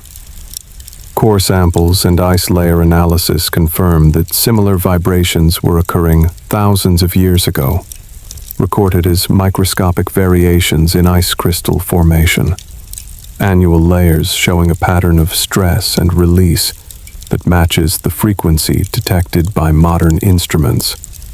Something has been broadcasting or resonating from beneath Antarctica for a very long time. long before we arrived, long before we had the instruments to detect it. And it continues, unchanged, patient, constant, as if waiting. Andrei Kapitsa, the Soviet geophysicist who commanded Vostok Station in the 1970s, spent years studying the seismic anomalies. He was the one who first proposed the existence of the massive subglacial lake. Using seismic reflection data to map what lay beneath the ice, his work was rigorous, scientific. But in his private journals, portions of which were published by his family after his death, he wrote about experiences that never made it into official reports. The feeling of being observed, the dreams that multiple team members shared. Vivid dreams of structures beneath the ice, of lights moving in the darkness, of a presence that seemed to respond to their presence. These entries were dismissed as the psychological effects of isolation and darkness, polar madness. But Kapitsa was not alone in his experiences. American researchers at McMurdo Station reported similar phenomena. Time distortions, where hours passed without memory. Equipment malfunctions that seemed almost intentional, happening at specific times, as if triggered by the seismic pulse. One American geologist named Douglas Mawson kept detailed logs in the 1950s and 60s. He documented instances where his compass would spin for exactly 23 hours and 56 minutes before settling, the duration of a sidereal day. He noted that radio transmissions would experience interference at the same time each day relative to the stars, not the sun. And he recorded instances where team members would report hearing a deep tone, feeling rather than hearing it, that made them nauseous and disoriented. Mawson submitted these observations to the National Science Foundation, but they were filed away, considered interesting but not significant enough to warrant special investigation. Then there's the incident at Dome C in 2004. A European research team drilling ice cores reported that their drill encountered what they described in radio communications as an obstruction. Not ice, not rock. Something that their drill bit couldn't penetrate. The composition analysis of fragments that came back showed unusual crystalline structures, not natural mineral formations, but something with geometric precision. The samples were sent to laboratories in France and never discussed publicly. One team member, speaking off the record years later, said the obstruction had the characteristics of manufactured material, something built, not something that formed through geological processes. The drilling was redirected. The samples disappeared into classified storage, and the official reports made no mention of anything unusual, just another ice core successfully extracted. But the team members who were there remember. They remember the vibration that grew stronger as they approached that depth. The way the ice around the drill hole seemed to glow faintly with a blue phosphorescence that had no chemical explanation. They remember the feeling that they were not discovering something, but disturbing something. Something that had been deliberately buried under the ice and was content to remain hidden. And when they sealed that hole and moved their operations elsewhere, they felt relief. The vibration subsided. The equipment stopped malfunctioning. And the dreams, those shared dreams of structures and lights, those stopped too, as if whatever was beneath the ice had withdrawn, patient again, waiting. You close your eyes in that frozen station, and you can feel it now, that pulse, that rhythm beneath the ice. And you realize it's not threatening, it's not hostile. It's just present. The way a heartbeat is present. The way breath is constant.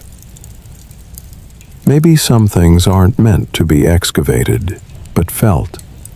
Not analyzed, but respected. There's a difference between discovery and intrusion, between finding and forcing. The ice has sealed this signal for thousands of years, keeping it isolated, not from us, but for us, preserving it until we're ready to understand. And maybe we're still not ready. Maybe that's why the drilling stops, why the expeditions withdraw, why researchers feel compelled to leave certain places undisturbed. It's not fear exactly. It's recognition. The understanding that some knowledge requires maturity. Some truths demand humility. And we're still children poking at things we don't understand, with instruments barely adequate to detect them, let alone comprehend them. The signal continues, unchanged. It doesn't need us to acknowledge it. It doesn't require our understanding or our theories. It simply is. And perhaps that's the lesson. That not everything in the universe exists for our benefit or our curiosity. That some things operate on timescales and frequencies beyond our immediate concern. The ancients who mapped Antarctica before the ice knew this. You can feel it in the way they drew their coastlines. Accurate, but incomplete. As if they understood there were boundaries, not geographic, but conceptual. Places where even their advanced knowledge suggested caution. Thanks for Lussing, the Nazis found something here that made them claim territory, but not exploit it. The Americans came with military force and left with treaties. The Soviets drilled and withdrew. Every nation that touches Antarctica learns the same lesson eventually. That this continent is not ours to possess. It's here to teach us restraint. To remind us that human ambition has limits, and those limits are often self-imposed by those wise enough to recognize them. 3. The pulse beneath the ice is not a mystery to be solved, but a boundary to be acknowledged. It marks the edge of what we're meant to know right now. And perhaps, when we've learned to listen without needing to control, when we can detect without needing to excavate, when we can wonder without needing to weaponize, perhaps then the signal will change, will modulate, will reveal what it's been patiently encoding all these centuries. But until then, it waits, constant, rhythmic. The heartbeat of a continent that remembers what we've forgotten, that preserves what we're not yet ready to reclaim. Your breath is steady now, synchronized almost with that deep pulse, and you step back from the seismograph readouts. Your fingers numb from the cold, but your mind clear with a kind of understanding that doesn't require proof. If the ice is breathing, if Antarctica pulses with a rhythm tied to the stars themselves, then the question isn't what's generating the signal, but what the signal is preserving. What knowledge, or presence, or memory is being kept in stasis beneath miles of frozen time. And here's what makes your skin prickle. The ice is melting faster now than at any point in human history. The continent that has held its secrets for millennia is beginning to release them. Satellite data shows the ice sheet thinning, subglacial lakes expanding, ancient coastlines emerging from white burial. And with that thawing comes revelation. Whether we're ready or not, the vibration continues, unchanged in frequency, but perhaps not in purpose, as if whatever generates it knows the ice is failing, knows that the barrier between past and present is dissolving. There are structures down there. You know this now. Not from the classified reports alone, but from the pattern itself, the organization, the patience. Something built to last. Something designed to wait. And it's still waiting, still pulsing, counting time not in human years, but in stellar rotations, marking intervals we barely perceive. Are you ready to see what emerges when the ice finally breaks? Because we're going there next. Down to the subglacial world where water exists in darkness, where pressure and heat create conditions unlike anything on Earth's surface, where Lake Vostok holds water that hasn't seen air in 15 million years, and where something that wasn't supposed to exist has left geometric footprints in the sediment. Precise, angular, impossible. The pulse grows stronger, or perhaps you're just learning to feel it better. And in that rhythm, you hear invitation, warning, both at once. The ice is speaking, and we need to listen while there's still ice left to translate. Chapter 4. The Geometry Hidden Below. You're looking at satellite radar data in a classified NASA facility, 2023. Screens glowing in the dimness of a room where the air conditioning hums with the same low frequency you've come to recognize. The frequency that haunts Antarctica. The images before you are three-dimensional maps of what lies beneath the East Antarctic ice sheet, created by ground-penetrating radar and synthetic aperture analysis.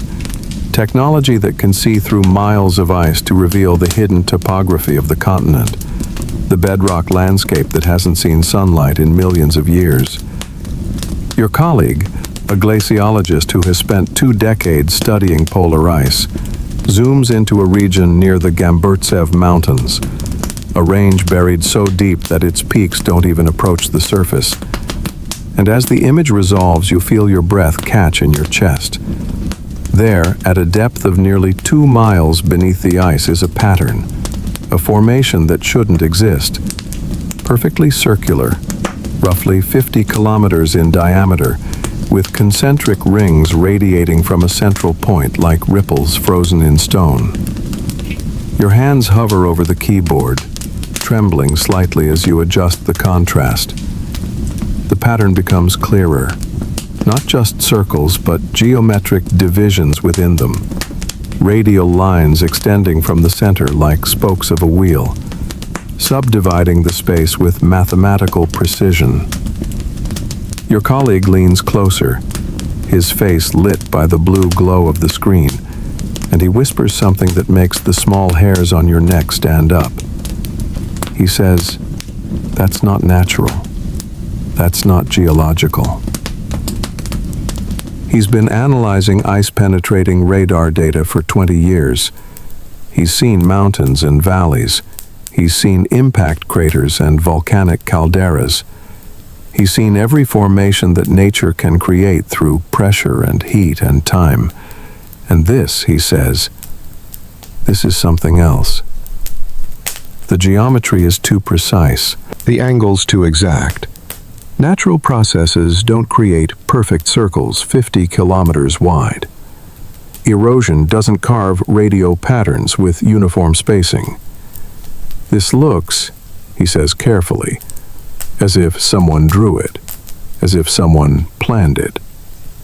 And then he shows you something that makes your stomach drop. He overlays the radar data with magnetic field measurements, and the pattern matches. The circular formation corresponds exactly with a massive magnetic anomaly, one of the strongest on the continent. A concentration of ferromagnetic material that shows up on satellite magnetometers as a dark spot, a void in the field.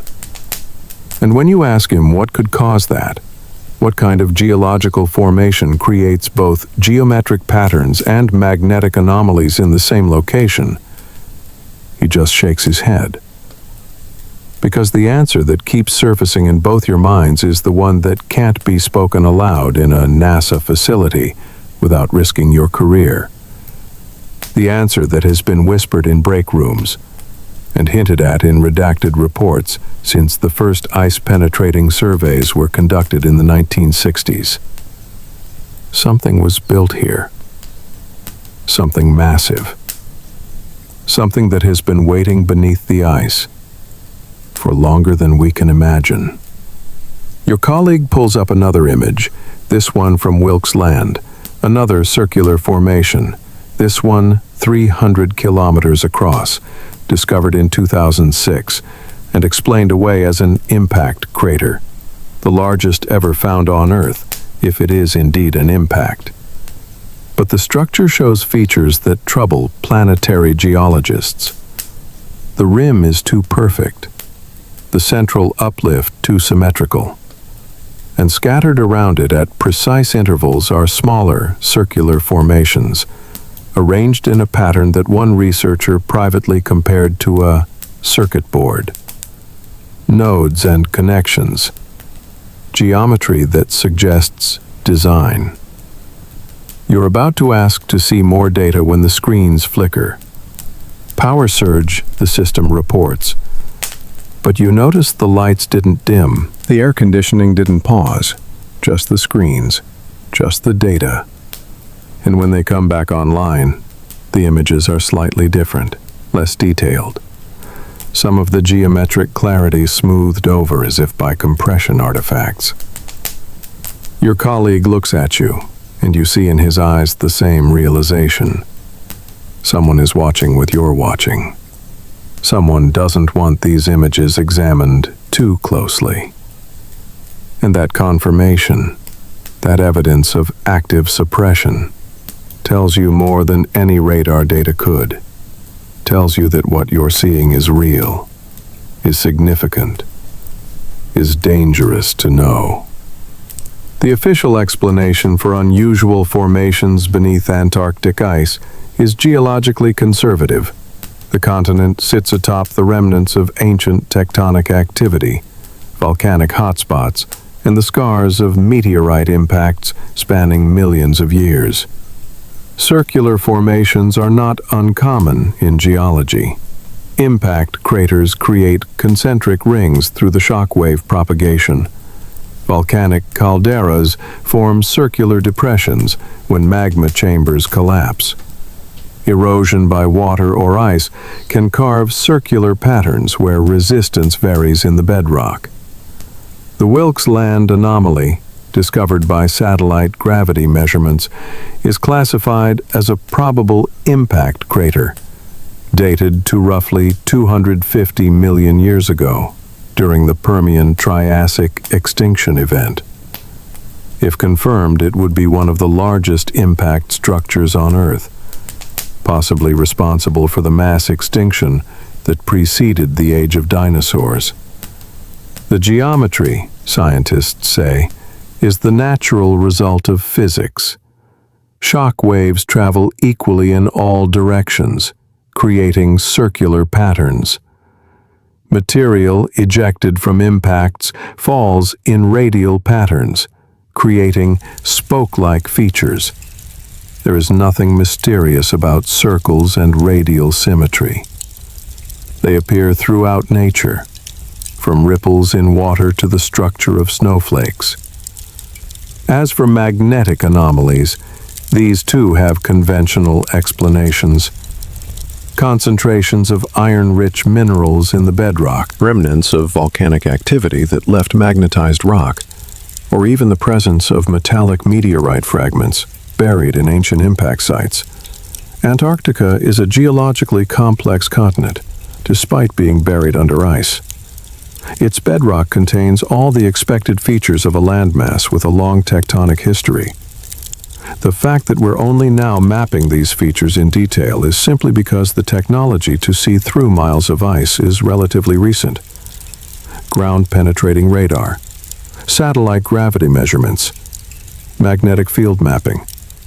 All of these tools have improved dramatically in the last few decades. What we're discovering is not evidence of anything anomalous, but simply the natural landscape that has been hidden from view.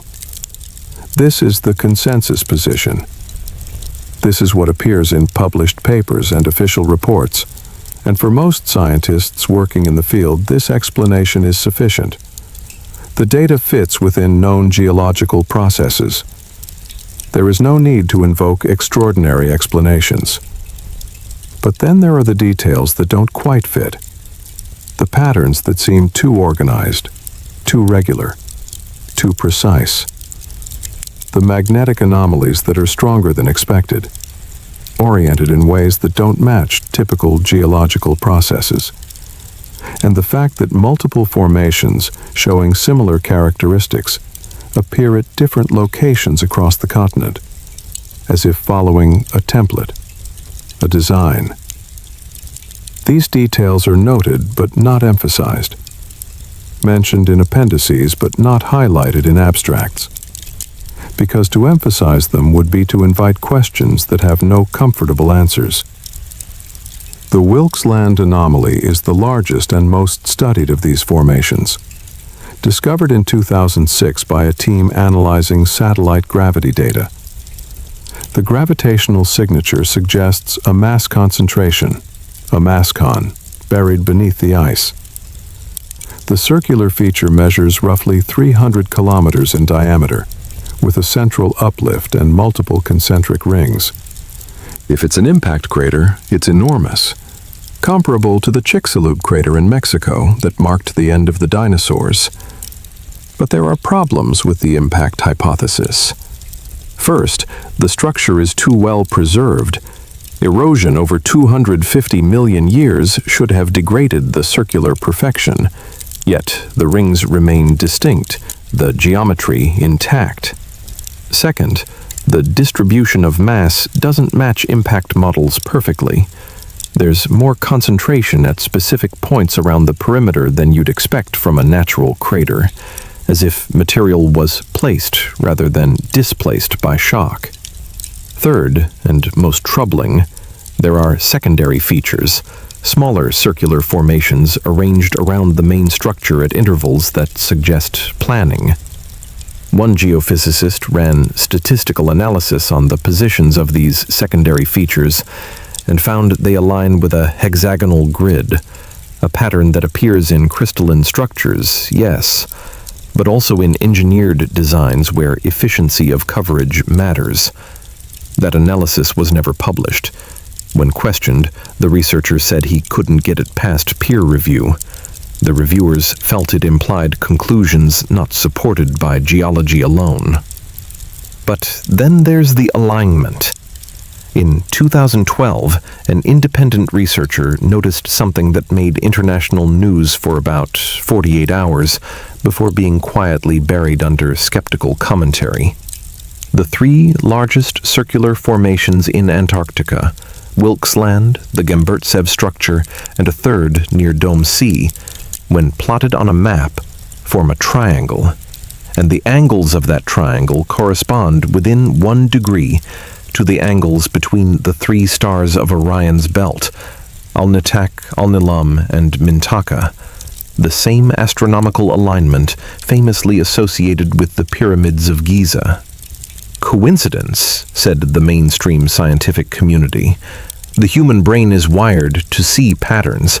We find meaning in random arrangements. 3 points on a continent can be connected in infinite ways, and some will by chance match celestial configurations. Except the alignment isn't just angular, it's proportional. The distances between the Antarctic formations, when scaled, match the relative distances between the Orion stars. And the orientation matches the way Orion appears in the sky from Antarctica's latitude, rotated to account for Earth's axial tilt. That level of correspondence is harder to dismiss as coincidence. Then there are the magnetic properties. All three formations show similar magnetic signatures, strong negative anomalies, indicating either absence of magnetic material in areas where it should be present, or the presence of diamagnetic materials that repel magnetic fields. Naturally occurring diamagnetic materials are rare and weak: graphite, bismuth, certain types of sedimentary rock. But the strength of these anomalies suggests something more concentrated, more pure. Synthetic materials, like superconductors, show strong diamagnetic effects, but those require specific laboratory conditions to produce. They don't form naturally in geological processes. When magnetic survey planes fly over these regions, their instruments malfunction. Compasses spin. Magnetometers max out their scales, then drop to zero. Pilots report a sense of disorientation, time dilation, the flight seeming longer or shorter than the instruments record. These effects are documented, but attributed to instrument interference from the anomalies themselves. A circular explanation that doesn't address why the interference is so consistent and predictable. There's also thermal evidence. Satellite infrared imaging shows that regions above these formations are slightly warmer than surrounding areas, fractions of a degree, but measurable and consistent. The ice above them thins faster. Subglacial lakes form in their vicinity, as if heat is radiating upward from below. Geothermal activity could explain this, except there's no volcanic activity in these specific locations. No tectonic boundaries, no identified magma chambers. The heat appears to be coming from the structures themselves, or from whatever lies beneath them. Russian scientists drilling near one of these formations in 2016 reported electromagnetic interference so strong it fried their equipment. They described in internal communications a sensation of static electricity strong enough to make their hair stand on end, a smell like ozone, and a vibration, that low-frequency pulse that's been detected at stations across the continent, strongest here, above the geometry. When they tried to continue drilling, the equipment failed completely. All electronic systems shut down. When they withdrew and moved 50 kilometers away, everything functioned normally. The site was abandoned, officially due to equipment limitations, unofficially because the team refused to return. They said it felt like drilling into something that was pushing back, not physically but electromagnetically, as if the structure below was generating a field to prevent intrusion. None of this appears in published literature. It circulates in emails and conference hallway conversations, shared among researchers who've seen things they can't explain, but can't officially report without risking their credibility. Dr. Ralph von Frese was the geophysicist who discovered the Wilkes Land anomaly while analyzing satellite gravity data at Ohio State University. He's careful in his public statements, always framing his findings in conventional geological terms. But in smaller academic settings, he's known to ask questions that push boundaries. In a lecture at a polar research symposium in 2009, he showed the Orion alignment and asked his audience a simple question. At what point does coincidence become statistically impossible? He didn't provide an answer. He just let the question hang. And several colleagues in attendance later reported feeling troubled by it, feeling as if he'd opened a door they weren't sure they wanted to walk through. Von Frese is now retired and no longer bound by institutional constraints. In recent interviews, he's been more direct. He states that the Wilkes Land structure shows features inconsistent with known impact crater morphology, that the magnetic properties don't match any terrestrial geological formation, and that the scientific community's reluctance to seriously investigate these anomalies is based not on lack of evidence, but on fear of the implications. He's not claiming ancient aliens or lost civilizations. He's simply saying the data suggests something that doesn't fit our current geological models and deserves rigorous study. But that study hasn't happened. Proposals to conduct ground-based surveys of these formations are routinely denied funding. Official reasons cite logistical difficulties and lack of significant scientific return. But researchers in the field suspect it's more than that. Suspect there's an informal agreement not to look too closely, not to ask questions that might lead to uncomfortable answers. Then there's the work of Dr. Charles Hapgood again, who before his death was investigating connections between ancient maps and Antarctic formations. He obtained early ice-penetrating radar data from the 1960s and noticed that some of the subglacial features aligned with coastlines shown on the Piri Reis map. He proposed that the map makers had knowledge not just of ice-free coastlines, but of significant structures or landmarks that they marked on their charts, structures that are now buried. His research was incomplete when he died, and his papers scattered. But fragments suggest he believed the geometry beneath Antarctica might be natural features that were significant to an ancient culture, perhaps aligned intentionally with celestial references, a kind of prehistoric geodetic marker system. Mainstream archaeology dismisses this because it requires accepting that sophisticated surveying and astronomical knowledge existed far earlier than currently believed. But the Orion alignment keeps appearing in ancient sites: Egypt, Mexico, China, and now possibly Antarctica. The same three stars marked again and again by cultures that supposedly never contacted each other. And if they were marking Orion in Antarctica, the only way they could have done so was when the continent was accessible, ice-free. Which brings us back to the maps, back to Hapgood's theories, back to the possibility that the geometry beneath the ice is not millions of years old, but thousands. Not geological, but archaeological. Not impact craters, but foundations. And that distinction, that single word change from craters to foundations, changes everything. You close your eyes and try to imagine it.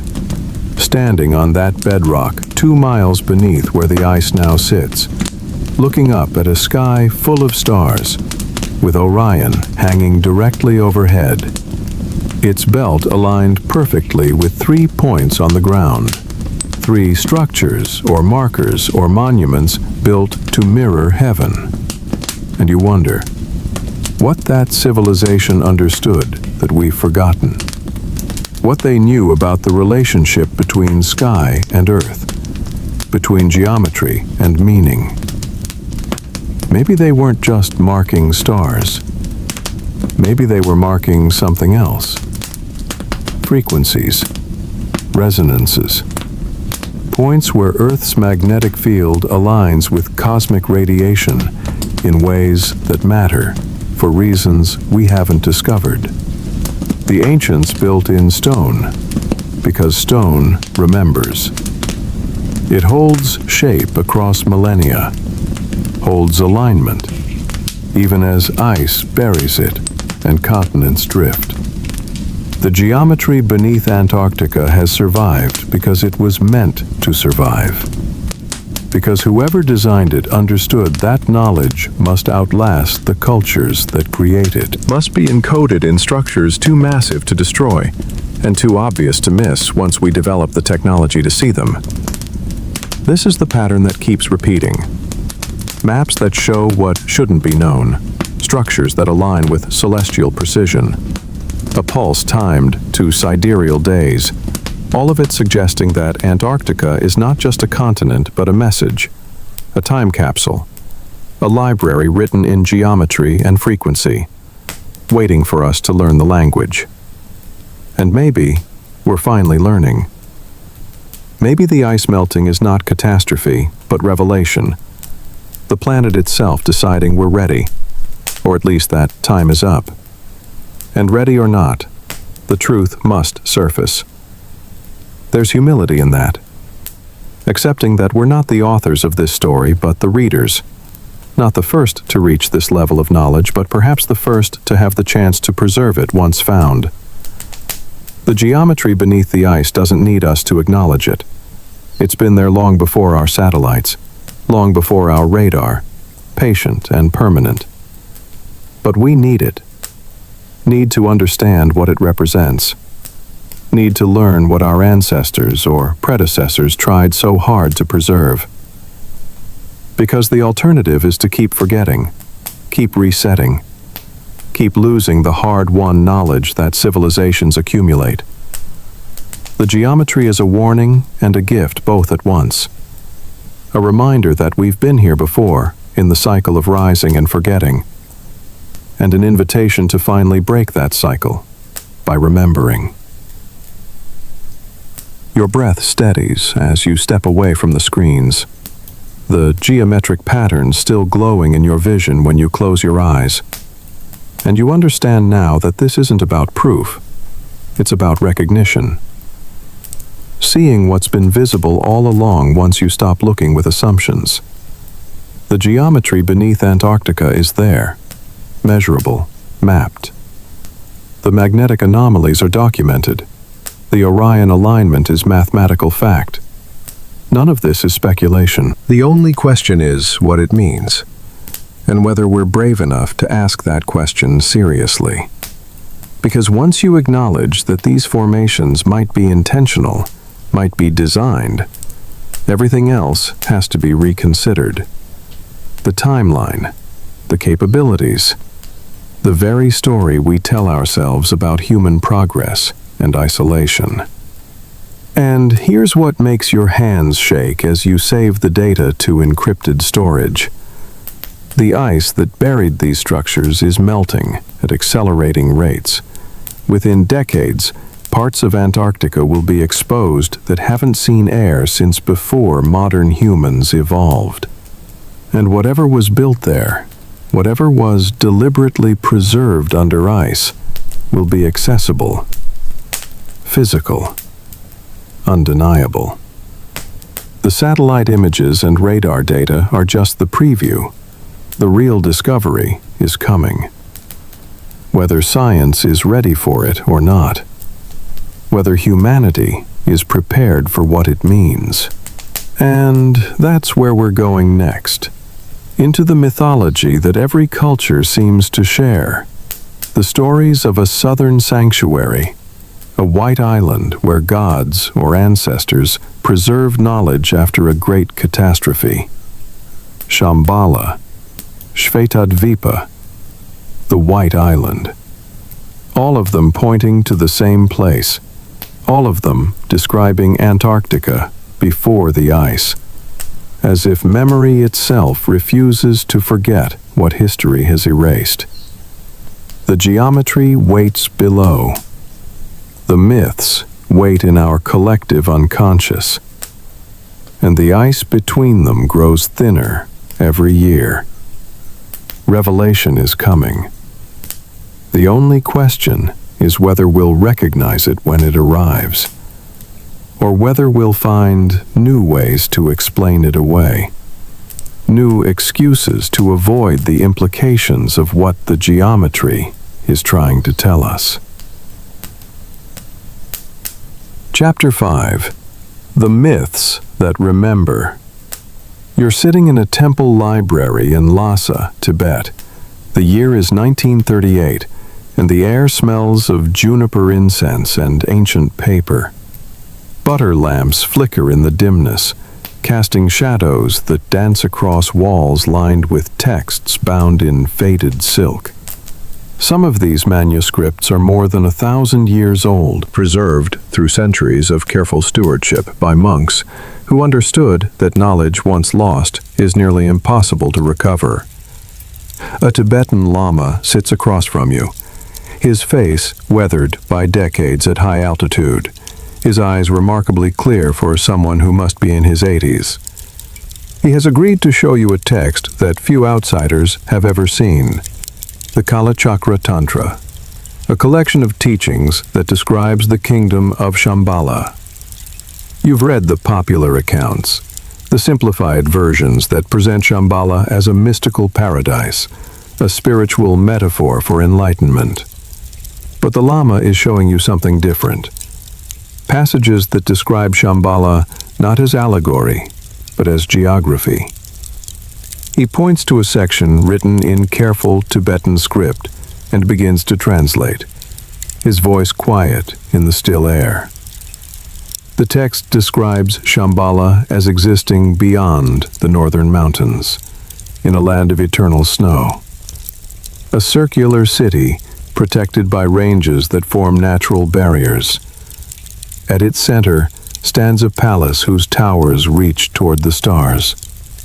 The kingdom is divided into sections, 8 petals around a central hub, like a lotus flower viewed from above, geometric and precise. The Lama explains that, according to the texts, this kingdom was not built by ordinary means. The founders possessed knowledge that has since been lost, understanding of sound, of vibration, of how certain frequencies can affect matter. They built not with crude labor, but with understanding, resonance doing the work that human hands could not. And when catastrophe came, when the world shifted and ice covered the land, the knowledge was sealed within the city, preserved for a time when humanity would be ready to reclaim it. You ask when this catastrophe occurred, and the Lama consults the text. He points to a passage describing the counting of yugas, vast cycles of time in Hindu cosmology. Doing the mathematics in his head, converting ancient calendars to modern reckoning, he arrives at a date that makes your breath catch. Roughly 12,000 years ago, the same timeline that keeps appearing in geological evidence. The same window when Antarctica might have been ice-free. You want to dismiss this as coincidence, want to maintain the comfortable separation between myth and history. But the Lama anticipates your skepticism. He brings out another text, this one even older, and shows you a map, drawn centuries ago by someone working from descriptions in ancient sources. The map shows a landmass in the far south, circular formations, mountain ranges, and at the center, a symbol that looks remarkably like the geometric patterns you saw on the radar data. Concentric circles with radial divisions. The Lama looks at you with those clear eyes and says something that will haunt you for years. He says, the texts teach that knowledge returns in cycles, that what is forgotten will be remembered, that what is buried will rise.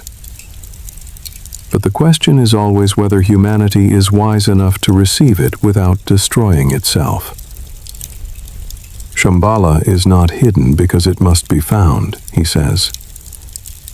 It's hidden because it must wait for the right time. And perhaps, he adds with the slightest smile, the ice melting is the world's way of saying that time approaches. You look back at the map, at the geometric symbol, and you realize that what you're seeing in satellite data and ancient manuscripts is the same thing, described in different languages, separated by millennia, but pointing to the same place, the same truth, that Antarctica holds more than ice. It holds memory. And memory is beginning to speak. The mainstream view of mythology is clear and well established. Myths are stories created by ancient peoples to explain natural phenomena they didn't understand, to encode moral lessons, to give meaning to the human experience through narrative. They are not historical records, but imaginative constructs, metaphors and allegories that shouldn't be taken literally. When cultures speak of paradises lost or golden ages destroyed, scholars interpret these as psychological archetypes, universal human longing for a perfect past that never existed. Carl Jung called them expressions of the collective unconscious. Joseph Campbell saw them as variations on the hero's journey. Myths reflect inner truths, not outer realities. The fact that many cultures have similar myths, flood stories, tales of advanced ancestors, descriptions of sacred mountains or hidden kingdoms, this is explained through independent invention. Humans facing similar challenges develop similar narratives, or through cultural diffusion, stories spreading through trade and migration. The similarities don't indicate a shared historical event, but a shared human psychology. When Tibetan texts describe Shambala, or Hindu scriptures speak of Shvetadvipa, the White Island, when Egyptian writings mention Ta-Neteru, the land of the gods in the far south, these are spiritual concepts, not geographical locations. They represent states of consciousness, levels of enlightenment, realms that exist in meditation, not on maps. Scholars point out that the details in these myths are often vague, contradictory, impossible to verify. Descriptions change across different versions of the same story. Locations shift. Time frames are measured in mythological ages, not historical years. Attempting to map mythology onto geography is a category error, confusing symbolic truth with literal fact. And when amateur researchers claim to find connections between myths and real places, connections between ancient stories and modern discoveries, the academic response is skepticism, bordering on dismissal. Because accepting those connections would require rewriting not just history, but our entire understanding of human development. It would mean ancient peoples had capabilities we don't believe they possessed, knowledge we don't think they could have acquired. And that's simply too disruptive to the established timeline. Better to keep myths as myths, stories as stories, and maintain the clean separation between legend and reality. This is the fortress that mainstream academia has built, and it's defended vigorously. Because the alternative, the possibility that myths preserve actual memories of actual places and events, opens doors that many scholars prefer to keep closed. Doors that lead to questions about lost civilizations, about cycles of rise and fall, about the possibility that we are not the first to reach this level of knowledge, and we may not be the last to lose it. But then there are the details that won't go away, the specifics that appear across cultures with no known contact, described with such consistency that coincidence begins to strain credulity. Start with location. Tibetan Buddhism places Shambhala beyond the Himalayas, in a land of snow and ice. Hindu texts locate Shvetadvipa at the uttermost south, where the sun circles the horizon, and 6 months of light alternate with 6 months of darkness, a perfect description of polar conditions. Egyptian writings speak of Ta-Neteru as existing beyond the great waters, at the place where sky and earth meet in endless white, where the gods retreated after the Great Flood. These aren't vague mystical directions. They're geographic markers pointing to the Antarctic region. Then there's the geometry. The descriptions of these sacred places consistently mention circular construction, concentric rings, radial divisions. Plato's Atlantis, which he claimed to have learned about from Egyptian priests, is described as a series of concentric circular islands with canals. Shambala is depicted as circular, with 8 petal divisions. The Norse describe 9 worlds arranged in a circle around Yggdrasil, the world tree, whose roots extend into frozen Niflheim. The descriptions match the geometric patterns found beneath Antarctic ice, with unsettling precision. 50-kilometer circular formations with radial spokes aren't mentioned in one myth, but in dozens across cultures. Then there's the timeline. Multiple mythologies place their Golden Age or advanced ancestor civilization at roughly the same period. Hindu chronology speaks of the Satya Yuga ending in Catastrophe. Calculations place this transition around 10 to 12,000 years ago. Egyptian king lists mention the time of the gods lasting thousands of years before the first human pharaohs, ending abruptly in what they describe as a great overturning. Plato states that Atlantis was destroyed 9,000 years before his time, which places the event around 11,600 years ago. This clustering around the 10 to 12,000 year mark corresponds exactly with the Younger Dryas period, a time of rapid climate change, mass extinctions, rising sea levels, the end of the last ice age, when Antarctica would have been transitioning from temperate to frozen. The catastrophe described in myths matches the catastrophe recorded in geology. Then there's the knowledge attributed to these ancient kingdoms. Myths consistently describe the predecessors as possessing advanced understanding. The Vimana texts of ancient India describe flying machines with technical details. Egyptian texts credit the gods with knowledge of astronomy and mathematics. The Maya speak of receiving knowledge from Quetzalcoatl, who came from a land across the sea. This advanced knowledge isn't presented as magic, but as technique, as understanding of natural laws, sound and vibration, mathematics and astronomy. Precisely the kinds of knowledge required to create the structures beneath Antarctica. Geometric patterns aligned with stars. And here's where it gets even stranger. Linguists have noted curious similarities in words across ancient languages that shouldn't have contacted each other. The word for sacred or holy appears in similar forms. The concept of a white island or pure land, specific astronomical terms, as if there was a mother language, a common source that influenced widely separated cultures.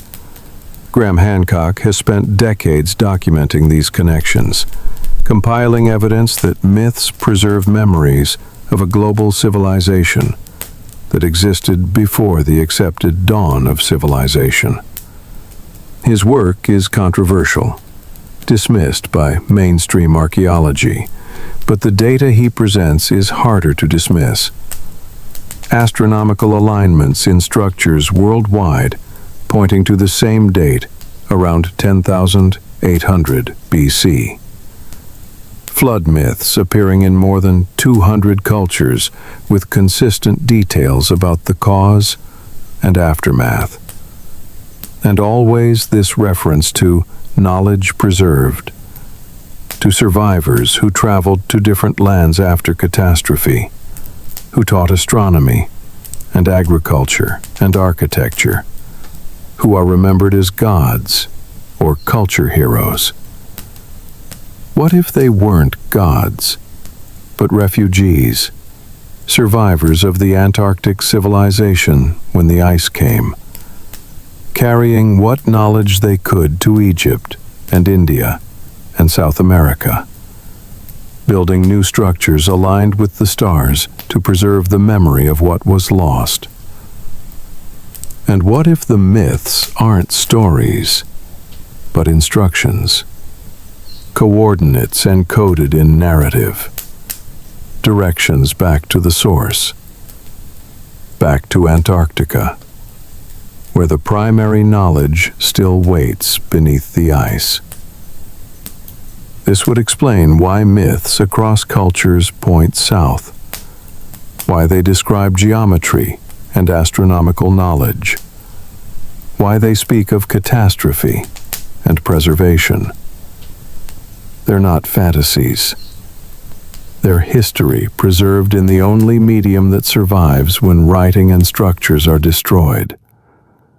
Oral tradition, passed through generations, modified by language and culture, but retaining the core truth. Antarctica was inhabited. Antarctica was advanced. Antarctica was buried. And those who escaped told the story, so that someday, when technology allowed, we could return and remember. Charles Hapgood appears again here because his research connected mythology to geology in ways that still resonate. He didn't just study the maps, he studied the stories behind them, the legends that navigators carried about lands beyond the ice, ancient sea routes to the uttermost south.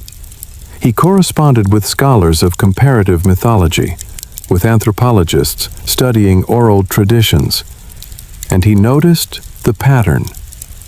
Every maritime culture that achieved significant reach, the Phoenicians, the Polynesians, the ancient Indians, they all have stories about a southern land of significance, a place of origin, or a place of pilgrimage.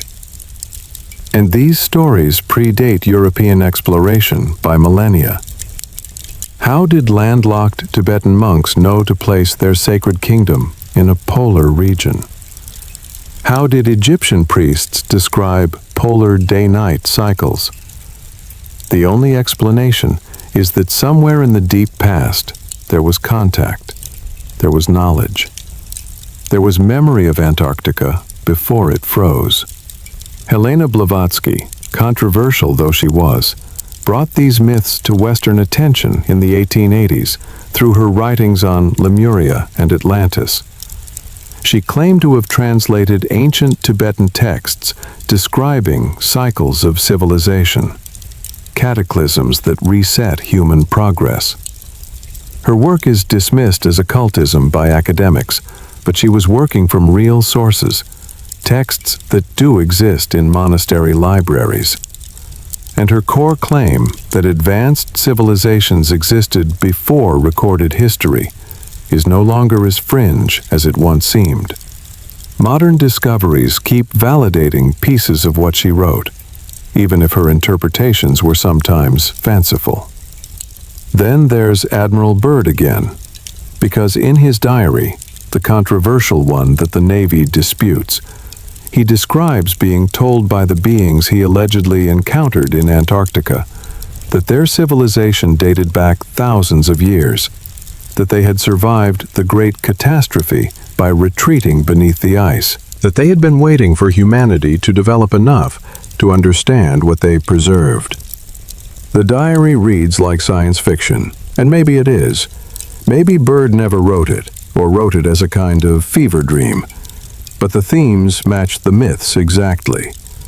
Ancient civilization, catastrophe, preservation, waiting. Whether Byrd actually experienced what he described, or was unconsciously channeling the same archetypal patterns that appear in mythology, the resonance is undeniable. And perhaps that's the point. Perhaps myths work on us, whether they're literal or symbolic, preparing our minds for truths that are too large to absorb all at once. The stories of Shambala and Atlantis may be imperfect memories or perfect metaphors, but either way, they point to Antarctica. Either way, they suggest that what we're discovering with satellites and radar is not new information, but very old information returning to consciousness. The myths have been waiting, just like the structures beneath ice, waiting for us to be ready, waiting for the technology to catch up to the memory. And now, both are converging. The ice is thin enough to see through, and the myths are familiar enough to recognize. And perhaps we're finally ready to understand what they've been trying to tell us all along. That Antarctica is not the edge of the world, but its heart. Not a wasteland, but a repository. Not empty, but full of everything we forgot. You sit in that Tibetan library as the butter lamps burn lower and the shadows deepen, and you feel something shift inside. A recognition that maybe myths aren't lesser truths, but older truths. Truths that survive when stone crumbles and metal corrodes. The word survives where the artifact doesn't. Story preserves what history loses. And maybe that's the greatest technology of all, not satellites or radar, but narrative. The ability to encode knowledge in forms that can be passed mouth to ear across generations. Modified by culture and language, but retaining the essential pattern, the essential message. Shambala isn't hidden in the Himalayas, it's hidden in Antarctica. But saying that directly wouldn't have preserved the knowledge. It would have sent countless seekers to their deaths in polar wastes before technology made survival possible. So it was encoded, made mystical, made internal, made safe until the right time. And the right time is now, when we have the tools to look beneath ice, the understanding to recognize geometry when we see it, the humility, maybe, to accept that we're not the first. The myths teach patience. They teach that knowledge has its seasons, that revelation cannot be forced, but must wait for readiness. The Lama said, Shambhala reveals itself when humanity is prepared, not before. And maybe the ice melting is that signal. The planet itself deciding the waiting is over. The myths also teach something harder to accept. They teach that civilizations fall, that knowledge is lost, that the cycle repeats unless we learn to break it. Every golden age in mythology ends in catastrophe. Every time humanity reaches a certain level, it seems to trigger its own destruction. Flood, fire, ice. The specifics vary, but the pattern is constant. And we're at that level again. We have the technology to destroy ourselves thoroughly. Nuclear weapons, climate change, biotechnology, artificial intelligence. We stand at the precipice that every previous cycle reached. And the myths suggest that every time before humanity fell, the knowledge was lost. Survivors scattered and had to start over from nearly nothing. But they preserved the memory, encoded it in story, left us these myths as both warning and hope. Warning that catastrophe is possible, that we're not immune, that the pattern can repeat. But hope that this time, if we recognize the pattern, if we understand what the myths are telling us, if we learn from what Antarctica preserves, maybe this time we break the cycle. Maybe this time we're wise enough to survive our own capabilities. The myths aren't just about the past. They're about the future. They're asking us whether we'll repeat what came before or finally learn what the ancestors tried so hard to teach. That knowledge without wisdom leads to ruin. That power without restraint leads to catastrophe. That we must be humble before what we don't understand and protective of what we do. The myths that remember are trying to make us remember. And maybe, finally, we're ready to listen. Your hands rest on the ancient manuscript, feeling the texture of paper that has survived centuries. And you understand that you're touching a bridge between past and future, between what was lost and what might be reclaimed. The myths have been waiting just like the geometry beneath ice, patient as only truth can be patient. Because truth doesn't need belief to exist. It simply waits for recognition. And that recognition is happening now, accelerating, as more people look at the evidence and see the patterns, as the separation between mythology and history becomes harder to maintain. We're living in the moment of convergence, when the metaphorical becomes literal, when the sacred geography reveals itself as actual geography, when Shambala stops being a spiritual concept and becomes a physical location. And that shift changes everything. It means the past is deeper than we thought, the timeline longer, the story more complex. It means we're not alone in time, not the only intelligence to develop on this planet. And what we do with that knowledge will determine whether we repeat the cycle or transcend it. Because here's what the myths don't tell you directly. Here's what you have to infer from the pattern. Antarctica isn't just where an ancient civilization fell. It's where the evidence remains, where the knowledge is preserved. And as the ice melts, that evidence is becoming accessible, physical, undeniable. Within decades, we'll be able to walk the structures that myths described, touch the walls that geometry revealed. And then the question won't be whether it existed, but what it means, what we do with the discovery, whether we approach it with wisdom or with the same hubris that the myths suggest led to catastrophe before. And that's where we're going next, into the present moment, into the melting, into the revelation that's happening right now as ice sheets collapse and ancient coastlines emerge. We've traced the mystery from maps, to expeditions, to signals, to geometry, to myths. And now we arrive at the convergence, at the moment when memory becomes reality, when the past surfaces into the present, and we must decide what kind of future that creates. Chapter 6. The Thawing of Memory. You're watching satellite footage from 2023, time-lapse of the East Antarctic ice sheet. The screen in front of you shows 5 years compressed into 30 seconds, and what you see makes your hands go cold. The ice is moving. Not the slow creep of glacial flow, but something faster, something urgent. Rivers forming beneath the surface, dark lines spreading like veins through white flesh, carving channels through ice that hasn't moved in 15 million years. The data comes from multiple sources: NASA's IceSat satellites, European Space Agency radar, Chinese polar monitoring stations, all confirming the same impossible acceleration.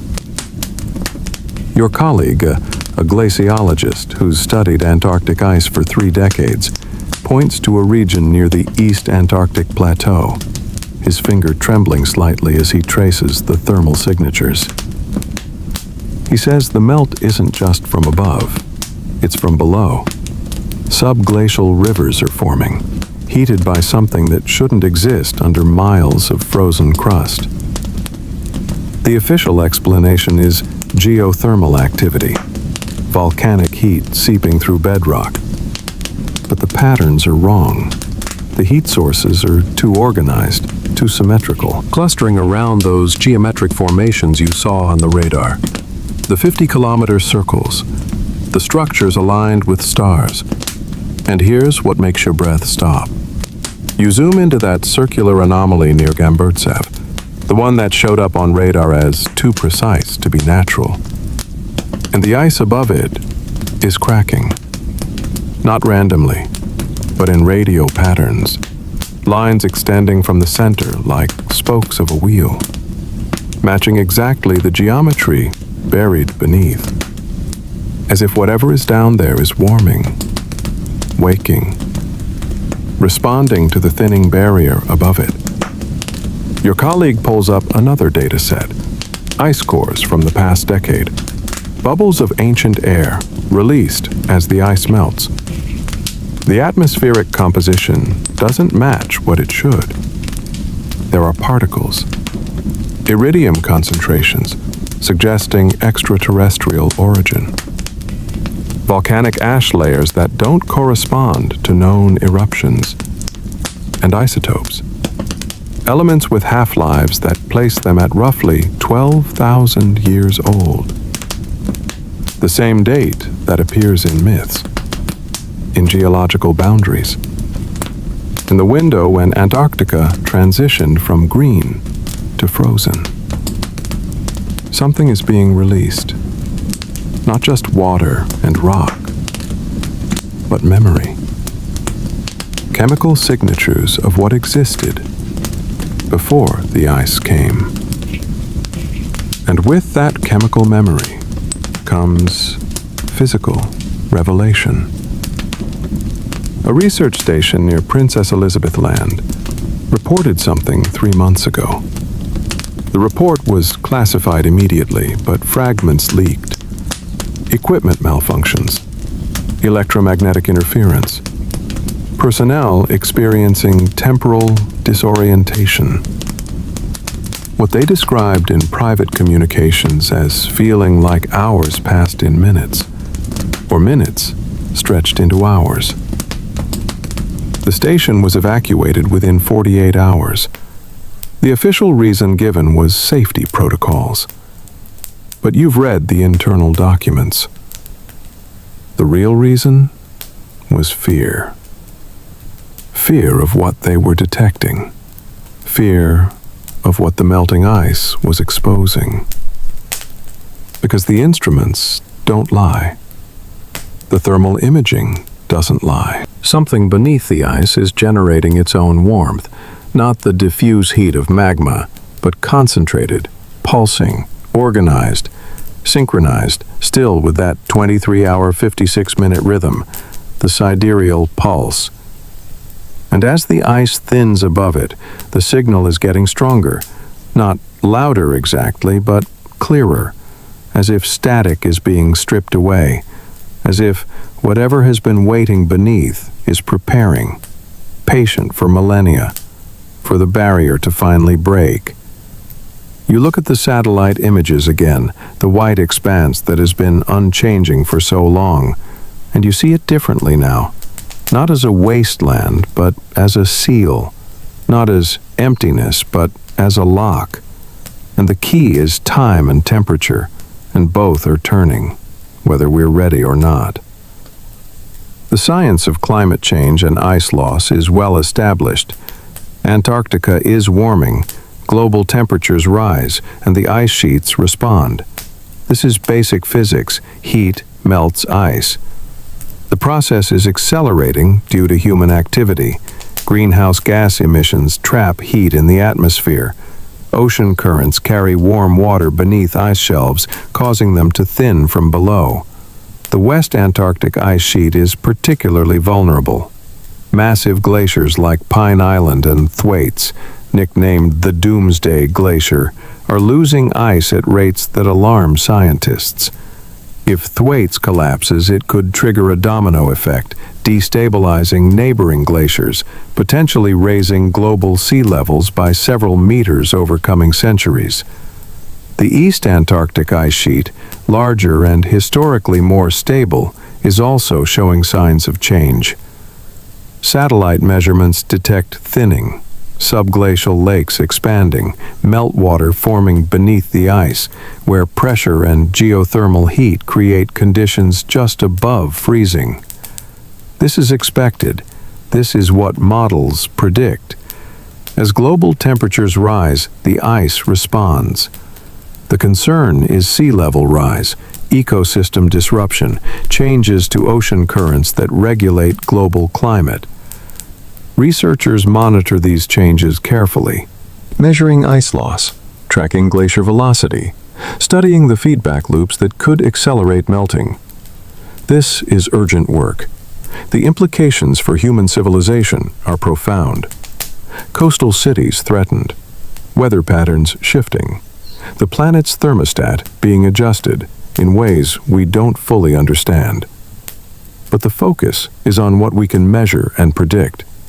Tonnage of ice lost per year, rate of sea level rise, climate models projecting futures based on different emission scenarios.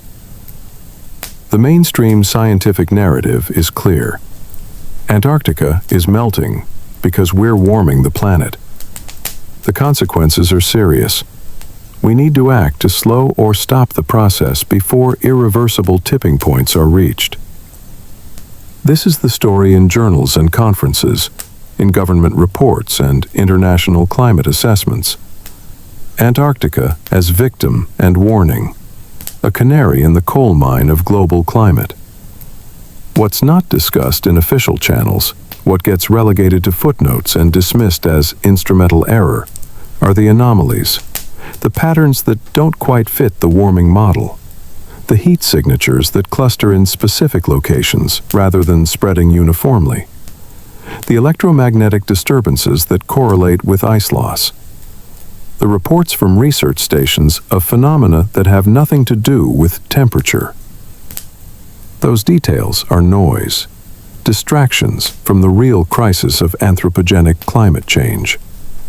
Or at least, that's what you're supposed to believe.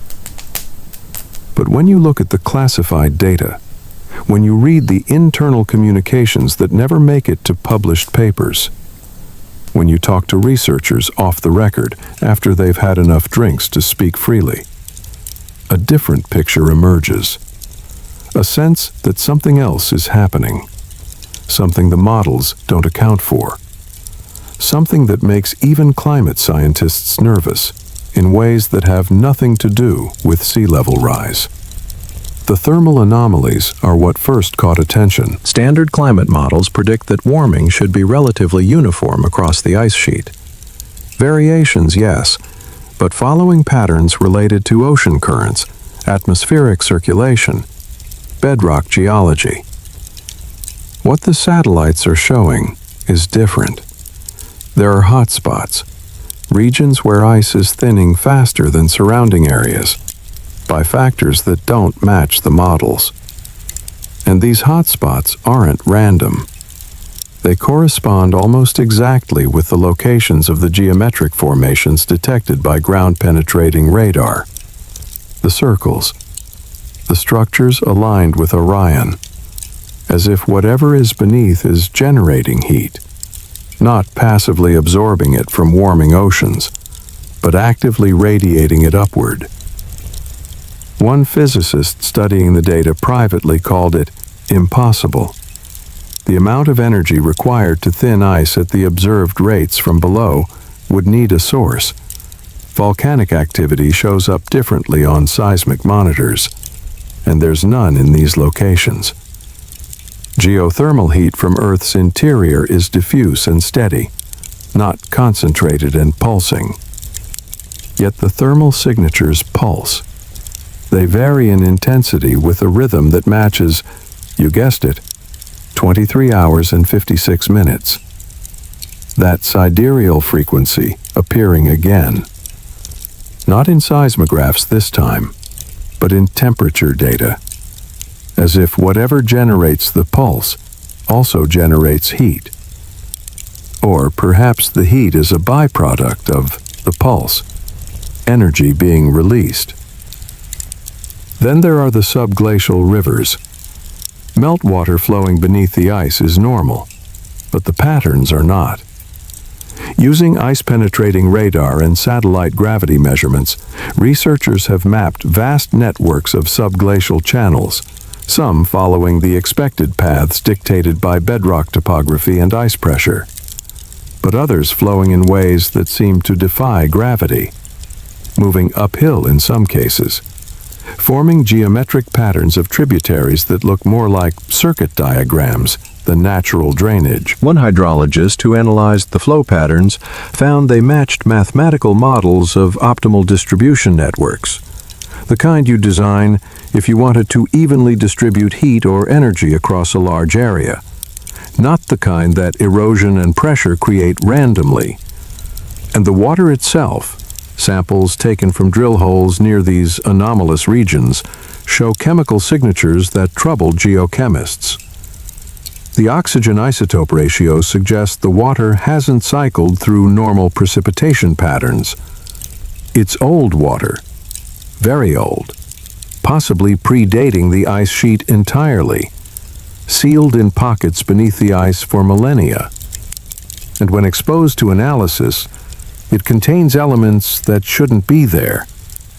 trace amounts of metals not found in local bedrock, organic molecules that suggest biological activity, but of types not seen in any known terrestrial ecosystem.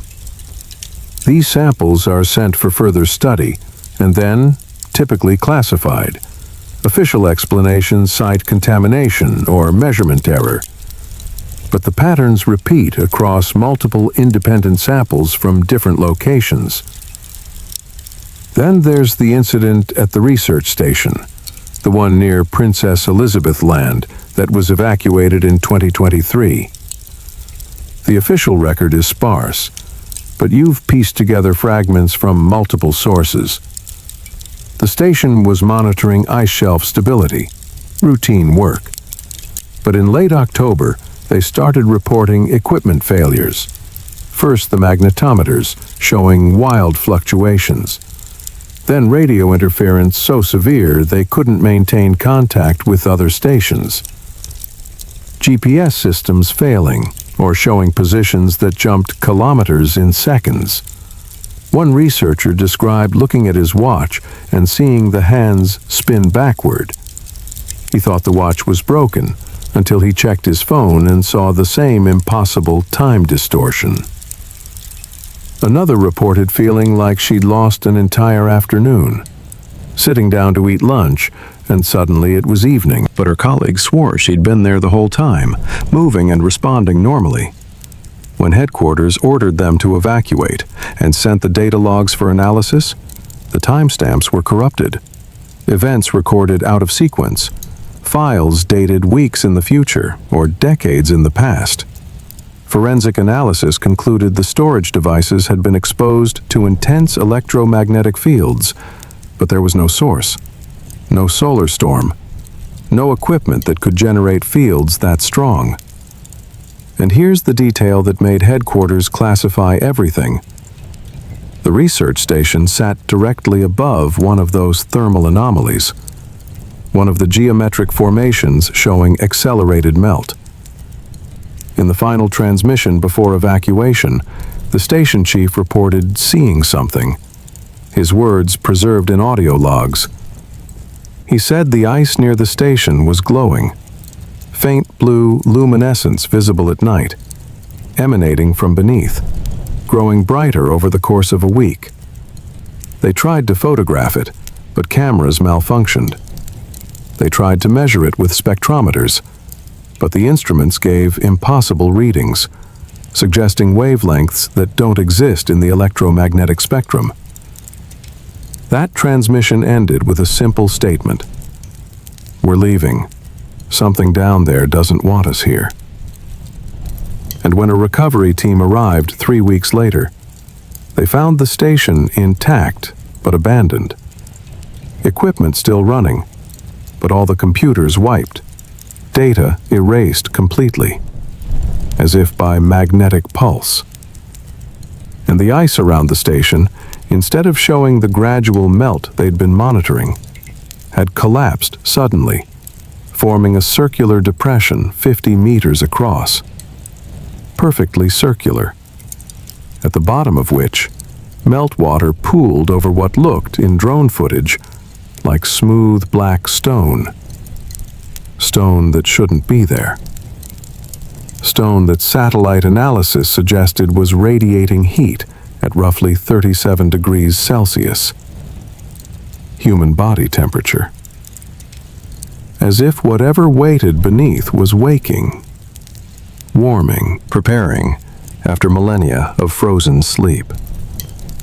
Dr. Emma Richardson was the glaciologist leading the Princess Elizabeth Land Station when the incident occurred. She's given no public interviews since the evacuation, but through back channels, you've obtained a recording she made, a personal log she kept separate from official reports. In it, she describes the progression of events with scientific precision, but underlying it, you can hear the fear, the sense that they were observing something that defied not just models, but basic physics. She talks about the time distortions, how they started small, watches running a few seconds fast or slow, then accelerating, entire hours vanishing or stretching. She describes the moment she realized the distortion was tied to proximity to the anomaly. The closer team members went to the thermal hotspot, the more severe the temporal effects, as if time itself was warping around whatever lay beneath. She mentions finding ice cores that, when analyzed, showed layers compressed, impossibly tight. Annual layers that should represent thousands of years packed into meters of depth, as if time had passed differently for the ice directly above the anomaly. Then there's the part of the recording where her voice changes, becomes quieter, more hesitant. She describes dreams the team shared, multiple people reporting the same imagery night after night. Vast spaces beneath the ice, corridors of black stone, lights that weren't lights but something else. Presences that felt aware, intelligent, waiting. She says they tried to dismiss it as psychological, isolation stress, but the details were too consistent, too specific. And then equipment started activating on its own. Seismographs recording when no one was in the room. Computers displaying data they hadn't requested. Coordinates pointing to locations beneath the ice where radar showed the geometric structures. She made the call to evacuate. When one morning she walked into the lab and found all the screens showing the same image. A diagram, a schematic of sorts, concentric circles with radial lines, the exact pattern of the Gambortsev anomaly, rotating slowly, and beneath it text, not in any language she recognized, but somehow she understood its meaning. It said simply, "Awake." The recording ends with her saying she doesn't know what they found or what found them, but she's certain of one thing. What's beneath the ice isn't dead, isn't dormant. It's conscious. It's aware of us. And it's responding to the ice melting. Whether that response is welcome or warning, she doesn't know. But she says she dreams about it still. Dreams of standing on that black stone as the last of the ice melts away. Dreams of towers emerging from white graves. Dreams of a city that remembers being built when the stars were younger and humanity didn't exist. And in those dreams, she feels not fear, but recognition, as if some part of her knows this place, as if memory encoded in DNA passed down through countless generations is finally surfacing with the ice. And she wakes feeling that we're all about to remember something we were meant to forget. You close your eyes and let the weight of it settle through you like cold water finding its level. And you understand now that the melting isn't tragedy. It's revelation. Perhaps it's both. Perhaps all revelation is a kind of tragedy for the comfortable. The ice that sealed Antarctica for so long wasn't a natural accident, wasn't just climate and continental drift. It was timing, perfect timing, sealing knowledge at the moment humanity wasn't ready, preserving it in the one substance that holds memory better than stone. Ice layers, annual rings, atomic structures that capture everything. Atmosphere, temperature, time itself frozen in crystal lattice. And now that crystal is cracking, returning what it held to a world that has circled back to the precipice. We stand where they stood, the builders of the geometry, possessing knowledge that could elevate or destroy. Technology advancing faster than wisdom, power outpacing understanding. And perhaps that's why the seal is breaking now. Not because we're ready, but because we're out of time. because the cycle is completing, whether we've learned its lessons or not. The myths tried to tell us. The maps tried to guide us. The pulse beneath the ice tried to signal across millennia that something waits, patient and preserved. And we dismissed it all as primitive, as superstition, as natural phenomena requiring no deeper explanation. But nature doesn't create geometry that aligns with stars, doesn't generate frequencies that match sidereal days, doesn't build cities beneath ice that wake when the barrier thins. What's emerging is deliberate, is choice. Someone or something decided what to preserve and how to preserve it.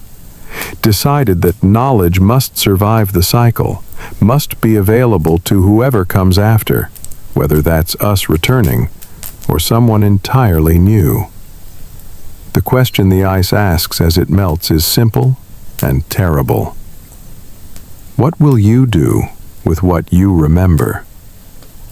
Will you repeat the pattern that leads to forgetting? Or will you finally learn to hold knowledge without destroying yourself with it? The ice held memory for us because we couldn't hold it ourselves, because we destroy what we don't understand, and understand too late what we've destroyed. But ice cannot hold forever. Climate shifts, planets warm and cool in cycles, and so the memory returns, ready or not, wanted or not. And we must choose whether to receive it with humility or hubris, whether to approach what emerges as students or conquerors. And that choice, made in the coming decades as more of Antarctica reveals itself, will determine whether this cycle ends differently than the last, whether we break the pattern or repeat it.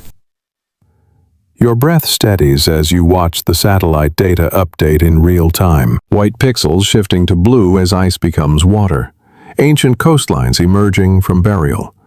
And you realize we're living in the moment the myths warned about.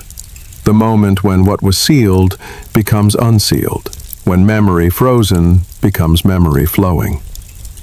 The researchers who evacuated that station aren't wrong to be afraid. Fear is the appropriate response to revelation, to the understanding that we're not alone in time, that others stood where we stand and made choices that echo across millennia. But fear isn't enough. It never is. We need wisdom. And wisdom comes from knowing that some doors once opened don't close again, that some knowledge once remembered doesn't forget. Within decades, perhaps sooner, the structures will be accessible, physical, walkable. What shows up now only as radar shadow and thermal signature will emerge into sunlight for the first time in 12,000 years. And then the questions shift from whether it exists to what it means, what it was, who built it and why, and most critically, what happened to them. Because that's where we're going in this final turn.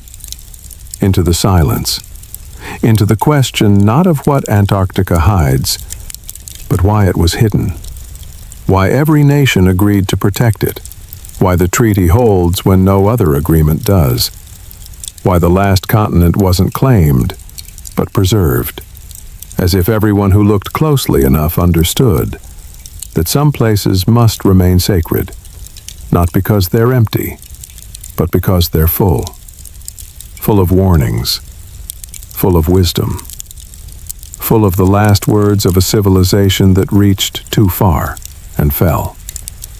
And those words, written in geometry and pulse and myth, are finally becoming clear enough to read.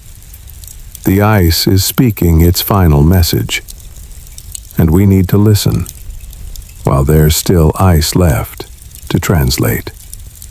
Chapter 7. The Silence of Nations. You're in a conference room in Washington, D.C., 1959, watching diplomats from 12 nations sign the Antarctic Treaty. The air is heavy with cigarette smoke, and the weight of decisions that will outlast everyone in this room. Outside, the Cold War rages at its frozen peak. Soviet and American missiles aimed at each other's cities. Proxy wars bleeding across continents. Nuclear annihilation, one miscalculation away. Yet here in this room, sworn enemies are shaking hands, agreeing on something they've agreed on nowhere else, that Antarctica must remain untouched. You watch a Soviet diplomat lean across the table to sign, his hand steady despite the enormity of what this treaty represents. Beside him, an American official, their nations locked in existential struggle, everywhere except here, except this one frozen continent at the end of the world. The treaty text is simple, elegant in its restrictions. No military activity, no nuclear testing, no mineral exploitation, all territorial claims frozen, scientific research open to all, inspection rights guaranteed, and, most critically, the continent must remain demilitarized, permanently. You've seen treaties before, watched nations negotiate and compromise and find loopholes. But this is different. There's a finality to these signatures. A recognition that passes between the diplomats that transcends politics. You notice it in their faces, the way they don't smile or celebrate, the way they gather their papers quickly and leave without the usual diplomatic pleasantries, as if they've just completed a task they wish they'd never been assigned. One American advisor lingers, his hand resting on the treaty document, and you hear him whisper to a colleague something that makes your spine tingle. He says, "Some doors are better left closed." His colleague nods without asking what he means, because somehow they both understand. You think about the expeditions that came before this moment. The German reconnaissance in 39, Operation High Jump in 47, the Soviet surveys that followed, all returning with data that was quickly classified. With reports that never saw publication, with personnel who signed non-disclosure agreements and carried secrets to their graves. And you realize this treaty isn't about environmental protection, as the public narrative claims, isn't about peaceful scientific cooperation. It's about containment, about agreeing collectively that whatever lies beneath Antarctic ice is too significant, too dangerous, too profound to be controlled by any single nation, too important to be weaponized or exploited or disturbed without understanding the full implications. The treaty is a lock, and every nation that looked closely enough chose to turn the key together, not to open, but to seal. You watch the last diplomat leave the room, the door closing with a soft click that sounds like finality, and you understand that you've just witnessed something unprecedented in human history. Enemies everywhere else agreeing on one thing, that whatever Antarctica holds, it must wait, must be preserved, must remain silent until humanity is wise enough to hear what it has to say. And the question that haunts you as you leave that conference room, the question that will haunt us through this final chapter, is whether we'll ever be that wise. Whether the ice melting now is revelation or catastrophe. Whether we're ready for the silence to finally break, or whether we're about to repeat the same mistakes that buried the last civilization under miles of frozen time. The official explanation for the Antarctic Treaty is diplomatic triumph, a shining example of international cooperation during humanity's darkest hour. In 1957, the International Geophysical Year brought scientists from around the world to Antarctica, They worked together despite political tensions, shared data, established research stations, and proved that science could transcend ideology. Building on that success, 12 nations convened in Washington to formalize protections for the continent. The treaty that emerged was revolutionary. It designated Antarctica as a scientific preserve, banned military activity, prohibited nuclear testing, and froze all territorial claims, giving no nation exclusive rights. For the first time in history, countries set aside national interests for the common good, choosing preservation over exploitation. The treaty's success is measured by its longevity. It's been renewed multiple times, expanded to include environmental protections, and never violated.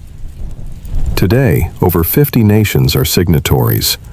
It's considered the most successful international agreement ever negotiated. The reason for this success, according to conventional wisdom, is simple. Antarctica has no permanent human population, no strategic military value, and its resources are locked under ice that's prohibitively expensive to extract. It's easier to agree to protect something that's not immediately valuable. The treaty costs nothing, requires no sacrifice, asks only that nations refrain from doing what they weren't planning to do anyway. This interpretation is comfortable. It fits the narrative of rational diplomatic progress. It suggests that humans can cooperate when the stakes are low, when there's nothing to fight over. The environmental movement embraced the treaty as a model for global preservation, proof that we can set aside short-term gains to protect pristine ecosystems.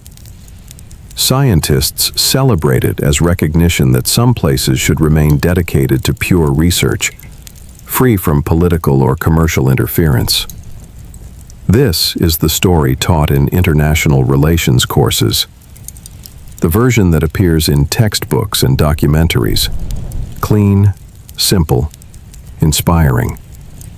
Antarctica as humanity's last wilderness, preserved by enlightened cooperation.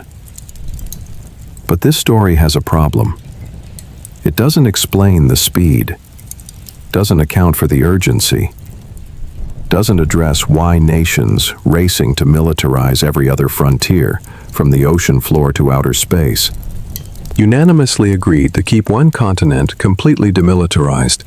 It doesn't explain why territorial claims that nations had spent decades establishing were frozen without protest, why resource rights potentially worth trillions were abandoned without negotiation, why the treaty includes inspection provisions so strict that any signatory can demand to visit any station anywhere in Antarctica with minimal notice to ensure compliance. Compliance with what, if all they're protecting is ice and penguins? The timeline reveals the truth. Operation High Jump ended abruptly in February 1947. Admiral Byrd returned, speaking of hostile aircraft from the polar regions. Within months, every major power launched expeditions to Antarctica. Not one or two, but dozens. The Soviet Union, the United Kingdom, Norway, France, Australia, all sending teams with unusual urgency for simple territorial surveys. These expeditions carried equipment that seemed excessive for geographic exploration. Ground-penetrating radar, magnetometers, atmospheric sensors, teams of physicists and geologists far beyond what mapping coastlines requires. And they all found something. You can tell by what happened next. The expeditions that lasted months in some cases withdrew early, filed reports that remain partially classified 70 years later, made recommendations that led directly to the International Geophysical Year and subsequently to the treaty. The pattern is clear. Every nation that looked closely at Antarctica, that penetrated beyond the coastal ice to explore the interior, came back changed, came back convinced that this continent required special protection. And they convinced their governments, their militaries, their scientific establishments to do something unprecedented. To agree that Antarctica would be different, would be protected, not by one nation's force, but by collective restraint. This doesn't happen in geopolitics. Nations don't voluntarily give up potential advantages, don't hand over inspection rights to rivals, don't agree to permanent demilitarization of territories they've claimed, unless they've encountered something that transcends national interest, something that makes territorial disputes seem trivial. There are fragments of evidence, carefully guarded but occasionally glimpsed. A CIA memo from 1958 references findings in Antarctica with implications for physics, not just archaeology. The language is cautious, but the classification level is high, higher than you'd expect for geographic discoveries. There's a Soviet document, released after the Cold War ended, that describes anomalous readings near Vostok. The report recommends international oversight. An extraordinary suggestion from a nation not known for sharing strategic information. A French geophysicist who worked in Antarctica in the early 60s gave an interview near the end of his life. He described being shown data that he was told must never be published. He wouldn't say what the data showed, but he said, "It changed his understanding of human history, made him believe that what we call civilization is not the first chapter, but the latest in a very old story." These fragments don't prove anything individually, but together they suggest a pattern. That the nations who explored Antarctica in the 1940s and 50s found evidence that challenged fundamental assumptions about our past, about our uniqueness, about our place in the longer timeline of intelligence on this planet. And rather than fight over that evidence, rather than weaponize it or exploit it or claim it for national glory, they chose, collectively, to protect it, to seal it under treaty and ice until we're mature enough to understand what it means. Perhaps they recognized that premature revelation would destabilize societies not ready for such truths. Perhaps they understood from whatever they found that the last civilization that possessed this knowledge destroyed itself with it. Perhaps they saw in the ruins and geometry and preserved memories a warning that we're not exempt from the cycle, that we too could fall if we approached this knowledge with hubris rather than humility. The treaty then is not just protection of Antarctica, it's protection of us, from ourselves, from the temptation to possess what we're not yet wise enough to wield. There's evidence too in what the treaty prevents, not just military bases, but unrestricted exploration, not just nuclear testing, but unsupervised drilling. The inspection provisions ensure that no nation can secretly access whatever lies beneath, can't establish covert operations, can't exploit or extract or experiment without the world watching. It's a remarkable level of mutual surveillance for nations that trust each other nowhere else, as if they all understood that the stakes in Antarctica are higher than anywhere on Earth, that what's preserved there must remain intact until humanity, collectively, not individually, is ready. And here's the most telling detail. The treaty has been renewed and strengthened repeatedly, even as other international agreements collapse, even as cooperation fails in climate, trade, weapons control. Antarctica remains protected, inviolate, as if every generation of leadership that learns what's really there, that sees the classified briefings and undeniable evidence, makes the same choice: to maintain the silence, to preserve the seal, to protect the rest of us from knowledge we're not prepared to receive. President Eisenhower was in office when the Antarctic Treaty was negotiated, a military man, supreme commander of Allied forces in Europe, not someone given to mysticism or wild theories. Yet he prioritized this treaty, pushed for its completion, called it one of the most important agreements of his presidency. There's a classified briefing he received in 1958. The contents remain redacted, but the aftermath is telling. He immediately allocated resources to the International Geophysical Year, expanded Antarctic research, and personally involved himself in treaty negotiations. Something shifted after that briefing. A man who'd seen global war, who'd made decisions that shaped the modern world, suddenly treating a frozen continent as a priority. Nikita Khrushchev, his Soviet counterpart, had a similar response. Soviet archives show he received a report from Antarctic expeditions in 1959. After reading it, he authorized unprecedented cooperation with American scientists, agreed to treaty terms that Soviet hardliners opposed, overruled his own military on provisions that would allow Western inspectors into Soviet Antarctic bases. These were not men who trusted easily, not leaders who gave away strategic advantages without cause. Yet both chose cooperation over competition in Antarctica, chose transparency over secrecy, as if they'd seen something that put their ideological struggle in perspective, made them recognize that some dangers transcend politics. There were others, scientists and military officers, who saw fragments of what the leaders saw. A Norwegian geologist named Harald Sverdrup worked in Antarctica in the 1950s, kept journals that were donated to a university archive after his death. In them, he describes finding structures beneath the ice, not rock formations, but architecture. He writes about informing his government and being visited by officials who asked him to consider the implications of publishing such findings, who explained that some discoveries require global coordination, who convinced him that silence served a greater good. He agreed, kept his findings classified.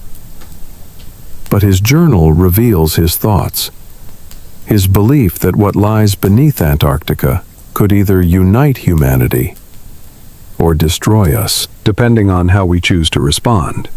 He wrote that the treaty was an act of wisdom, perhaps the only act of wisdom in an age of nuclear brinkmanship, that by agreeing to protect Antarctica, we were really agreeing to protect each other from the temptation to control what cannot be controlled by any single nation. There are perhaps a dozen such accounts, scientists and officials who glimpsed the truth and chose silence, who understood that the story is bigger than their careers or their nations, who recognize that revelation requires timing, that truth without context causes chaos, and chaos in a nuclear age is extinction. So they built the framework, the treaty, the protocols, the international cooperation, creating a structure that could hold until the right moment, until we're not just technologically capable of understanding what Antarctica preserves, but psychologically, philosophically, spiritually ready for what that understanding will demand of us. You stand in that empty conference room long after the diplomats have left, and you feel the weight of their choice settling over you like snow. Maybe wisdom isn't knowing everything. Maybe it's knowing when not to know, when to wait, when to protect mystery until we're mature enough to meet it without destroying it or ourselves. The Antarctic Treaty is humanity's admission that we're not ready. Not yet. That we possess the tools to uncover, but not the wisdom to integrate. And there's profound humility in that admission. A recognition that power and understanding are not the same thing. That we can split atoms and touch the moon and sequence genomes, but still not know how to live with truths that challenge our place in the cosmic order. Perhaps the greatest technology isn't what we build, but what we choose not to build. The restraint to leave some doors closed until we've learned to open them without destroying what's on the other side. Every other continent has been divided, fought over, exploited, but Antarctica remains neutral ground. And that neutrality is not weakness, but strength. The strength to say collectively that some things matter more than national advantage, more than resource extraction, more than the immediate gratification of discovery. What if the ice is not hiding secrets from us, but holding them for us, keeping them safe until we stop fighting over who gets to control the revelation, and recognize that some truths belong to everyone, or to no one? The treaty suggests that somewhere in the late 1950s, leadership across the world's most powerful nations glimpsed this understanding, saw that Antarctica was not a prize to be won, but a responsibility to be shared, a trust to be maintained across generations, until the species as a whole, not as competing tribes, is ready for what lies beneath. And maybe that's the ultimate lesson from the frozen continent. Not what it hides, but what it teaches us about ourselves, about our capacity for restraint when restraint matters most, about our ability, when truly confronted with the unknown, to choose cooperation over competition, humility over hubris, patience over possession. The silence of Antarctica is not empty. It's full. Full of the wisdom of knowing when to speak and when to wait. Full of the collective choice to protect mystery until we're worthy of solving it. Full of hope that maybe, finally, we're learning. So what is Antarctica really? Not the ice, or the buried structures, or the geometry aligned with stars, but what it represents. It's the mirror at the end of the world, reflecting not what we are, but what we might become. Every anomaly we've traced through these chapters, the impossible maps, the expeditions that retreated in haste, the hum beneath the ice, the geometry that shouldn't exist, the myths that point south, the melting that accelerates. They're not separate mysteries, but facets of one truth, that human history is not a straight line climbing from primitive to advanced, but a cycle, rising and falling across epochs longer than our comfortable timelines admit. We are not the first to reach this level of knowledge, only perhaps the first to have the chance to remember what came before, to break the cycle of forgetting that has repeated for longer than our civilizations have existed. Antarctica is where the evidence waits, where knowledge was sealed, not to hide from us, but to wait for us. Preserved in ice because ice remembers better than stone, better than words, better than any medium we've yet devised. And the ice is speaking now, whether we're ready or not. Satellite data shows the acceleration, structures emerging from burial, ancient coastlines exposed to air for the first time in 12,000 years. Within decades, we'll walk streets that haven't known footsteps since before the pyramids were imagined. We'll touch walls carved when our ancestors were nomadic hunters with no written language, no permanent settlements, no technology that official history admits existed. And then the questions will shift. Not whether it's real. The physical evidence will be undeniable. But what it means. What we do with the understanding that we're not unique, not the first, not the pinnacle, but the latest iteration in a pattern that repeats. The myths tried to tell us. Every culture preserved the memory and stories we dismissed as fantasy. Golden ages destroyed by catastrophe, knowledge lost and survivors scattering to start again from fragments.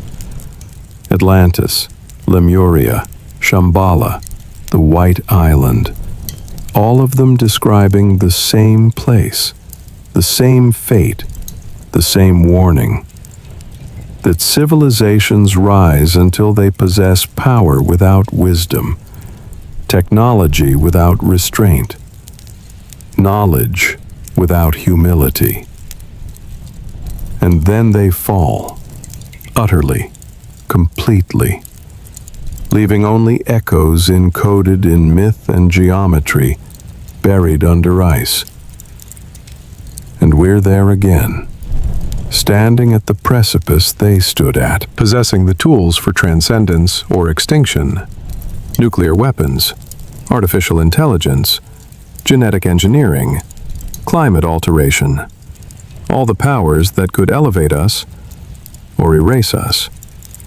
And Antarctica asks the question the myths couldn't answer. Will you be wiser? Will you learn from the pattern? Will you finally break the cycle? The treaty was our first answer, our admission that maybe we're not ready, our choice to protect the evidence until we are. But the ice is melting. Nature doesn't respect treaties. The planet itself is deciding that the waiting is over, that revelation will come whether we've learned wisdom or not. And so we stand at the threshold, the same place the ancient mapmakers stood before catastrophe, the same place the civilization that built the geometry beneath the ice stood before the world shifted and buried them. The difference is, we know. We've seen the pattern. We have their warning, preserved in every medium they could manage, maps and structures and myths, and that endless pulse beneath the frozen surface, counting sidereal days, as if to remind us that time on human scales is brief, that cosmic time is patient, that the question Antarctica asks is not answered in generations, but in the choice each generation makes. To approach the unknown with humility or hubris, to seek wisdom before power, to remember that we're temporary, and only what we preserve outlasts us. The night is deep now, wherever you are. The familiar world fading into the space between waking and dreaming.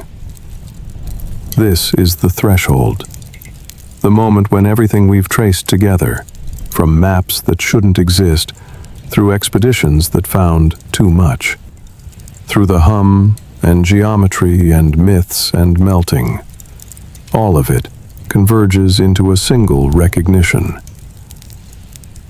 That Antarctica is not the end of the world, but its memory.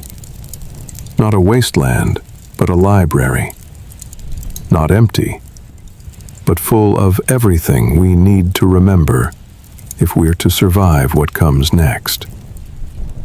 The ice has spoken its message across millennia, through every medium available, waiting for us to develop the technology to hear. And now we hear. Now we see. Now we stand at the moment of revelation that every civilization before us reached, and somehow failed. Failed so completely that only fragments remain. Only myths and buried cities, and the warning written in aligned geometry beneath the frozen silence. You can feel it, can't you? That pull toward understanding. That sense that something profound is shifting. Not just in Antarctica, but in us. in how we see ourselves, our past, our fragile hold on this moment we call the present. So let go of what you thought you knew. Let the certainties fall away like snow from warming branches, because the truth is larger than our comfortable stories, deeper than our official timelines, stranger and older, and more urgent than we were prepared to accept. The maps that shouldn't exist told us someone knew Antarctica before the ice. The expeditions that retreated told us something there makes even the powerful hesitate. The hum beneath the surface told us patience has a frequency. The geometry revealed told us intelligence aligned with stars. The myths remembered told us the cycle repeats. The melting shows told us revelation is now. And the silence of nations told us wisdom sometimes sounds like waiting. Like choosing to protect what we don't yet understand. Like building treaties that outlast the leaders who signed them. Because some truths matter more than any single generation's right to know. If you feel your mind resting differently now, if the mystery feels less like burden and more like invitation, if you understand that some questions don't have answers, only choices, then you've heard what the ice has been trying to say. You've felt what the silence preserves. And maybe that's enough for now. Maybe that's all we're meant to take from this journey. The recognition that we're part of something larger, older, more cyclical than our brief lives can contain. That what we choose to do with knowledge matters more than the knowledge itself. That Antarctica waits not to be conquered, but to be approached with the humility that might finally break the pattern. And if you want to continue this conversation, if you need to return to these ideas and let them settle deeper, I'll be here, on the other side of sleep, where all true discoveries begin, where the frozen continent speaks its clearest, where memory and ice and starlight converge into understanding that changes not just what we know, but who we are. So, breathe slowly. Let your shoulders drop. Let the weight of certainty dissolve into the greater mystery. Because what lies beneath Antarctica, what the ice has been protecting all these years, is not aliens or lost technology or ancient gods. It's us, our potential and our peril, our capacity to rise and our tendency to fall, our hope that maybe, finally, this time, we remember before we forget again. The path continues. The ice speaks, and the silence holds its breath, waiting to see if we're wise enough at last to hear what it's been saying all along.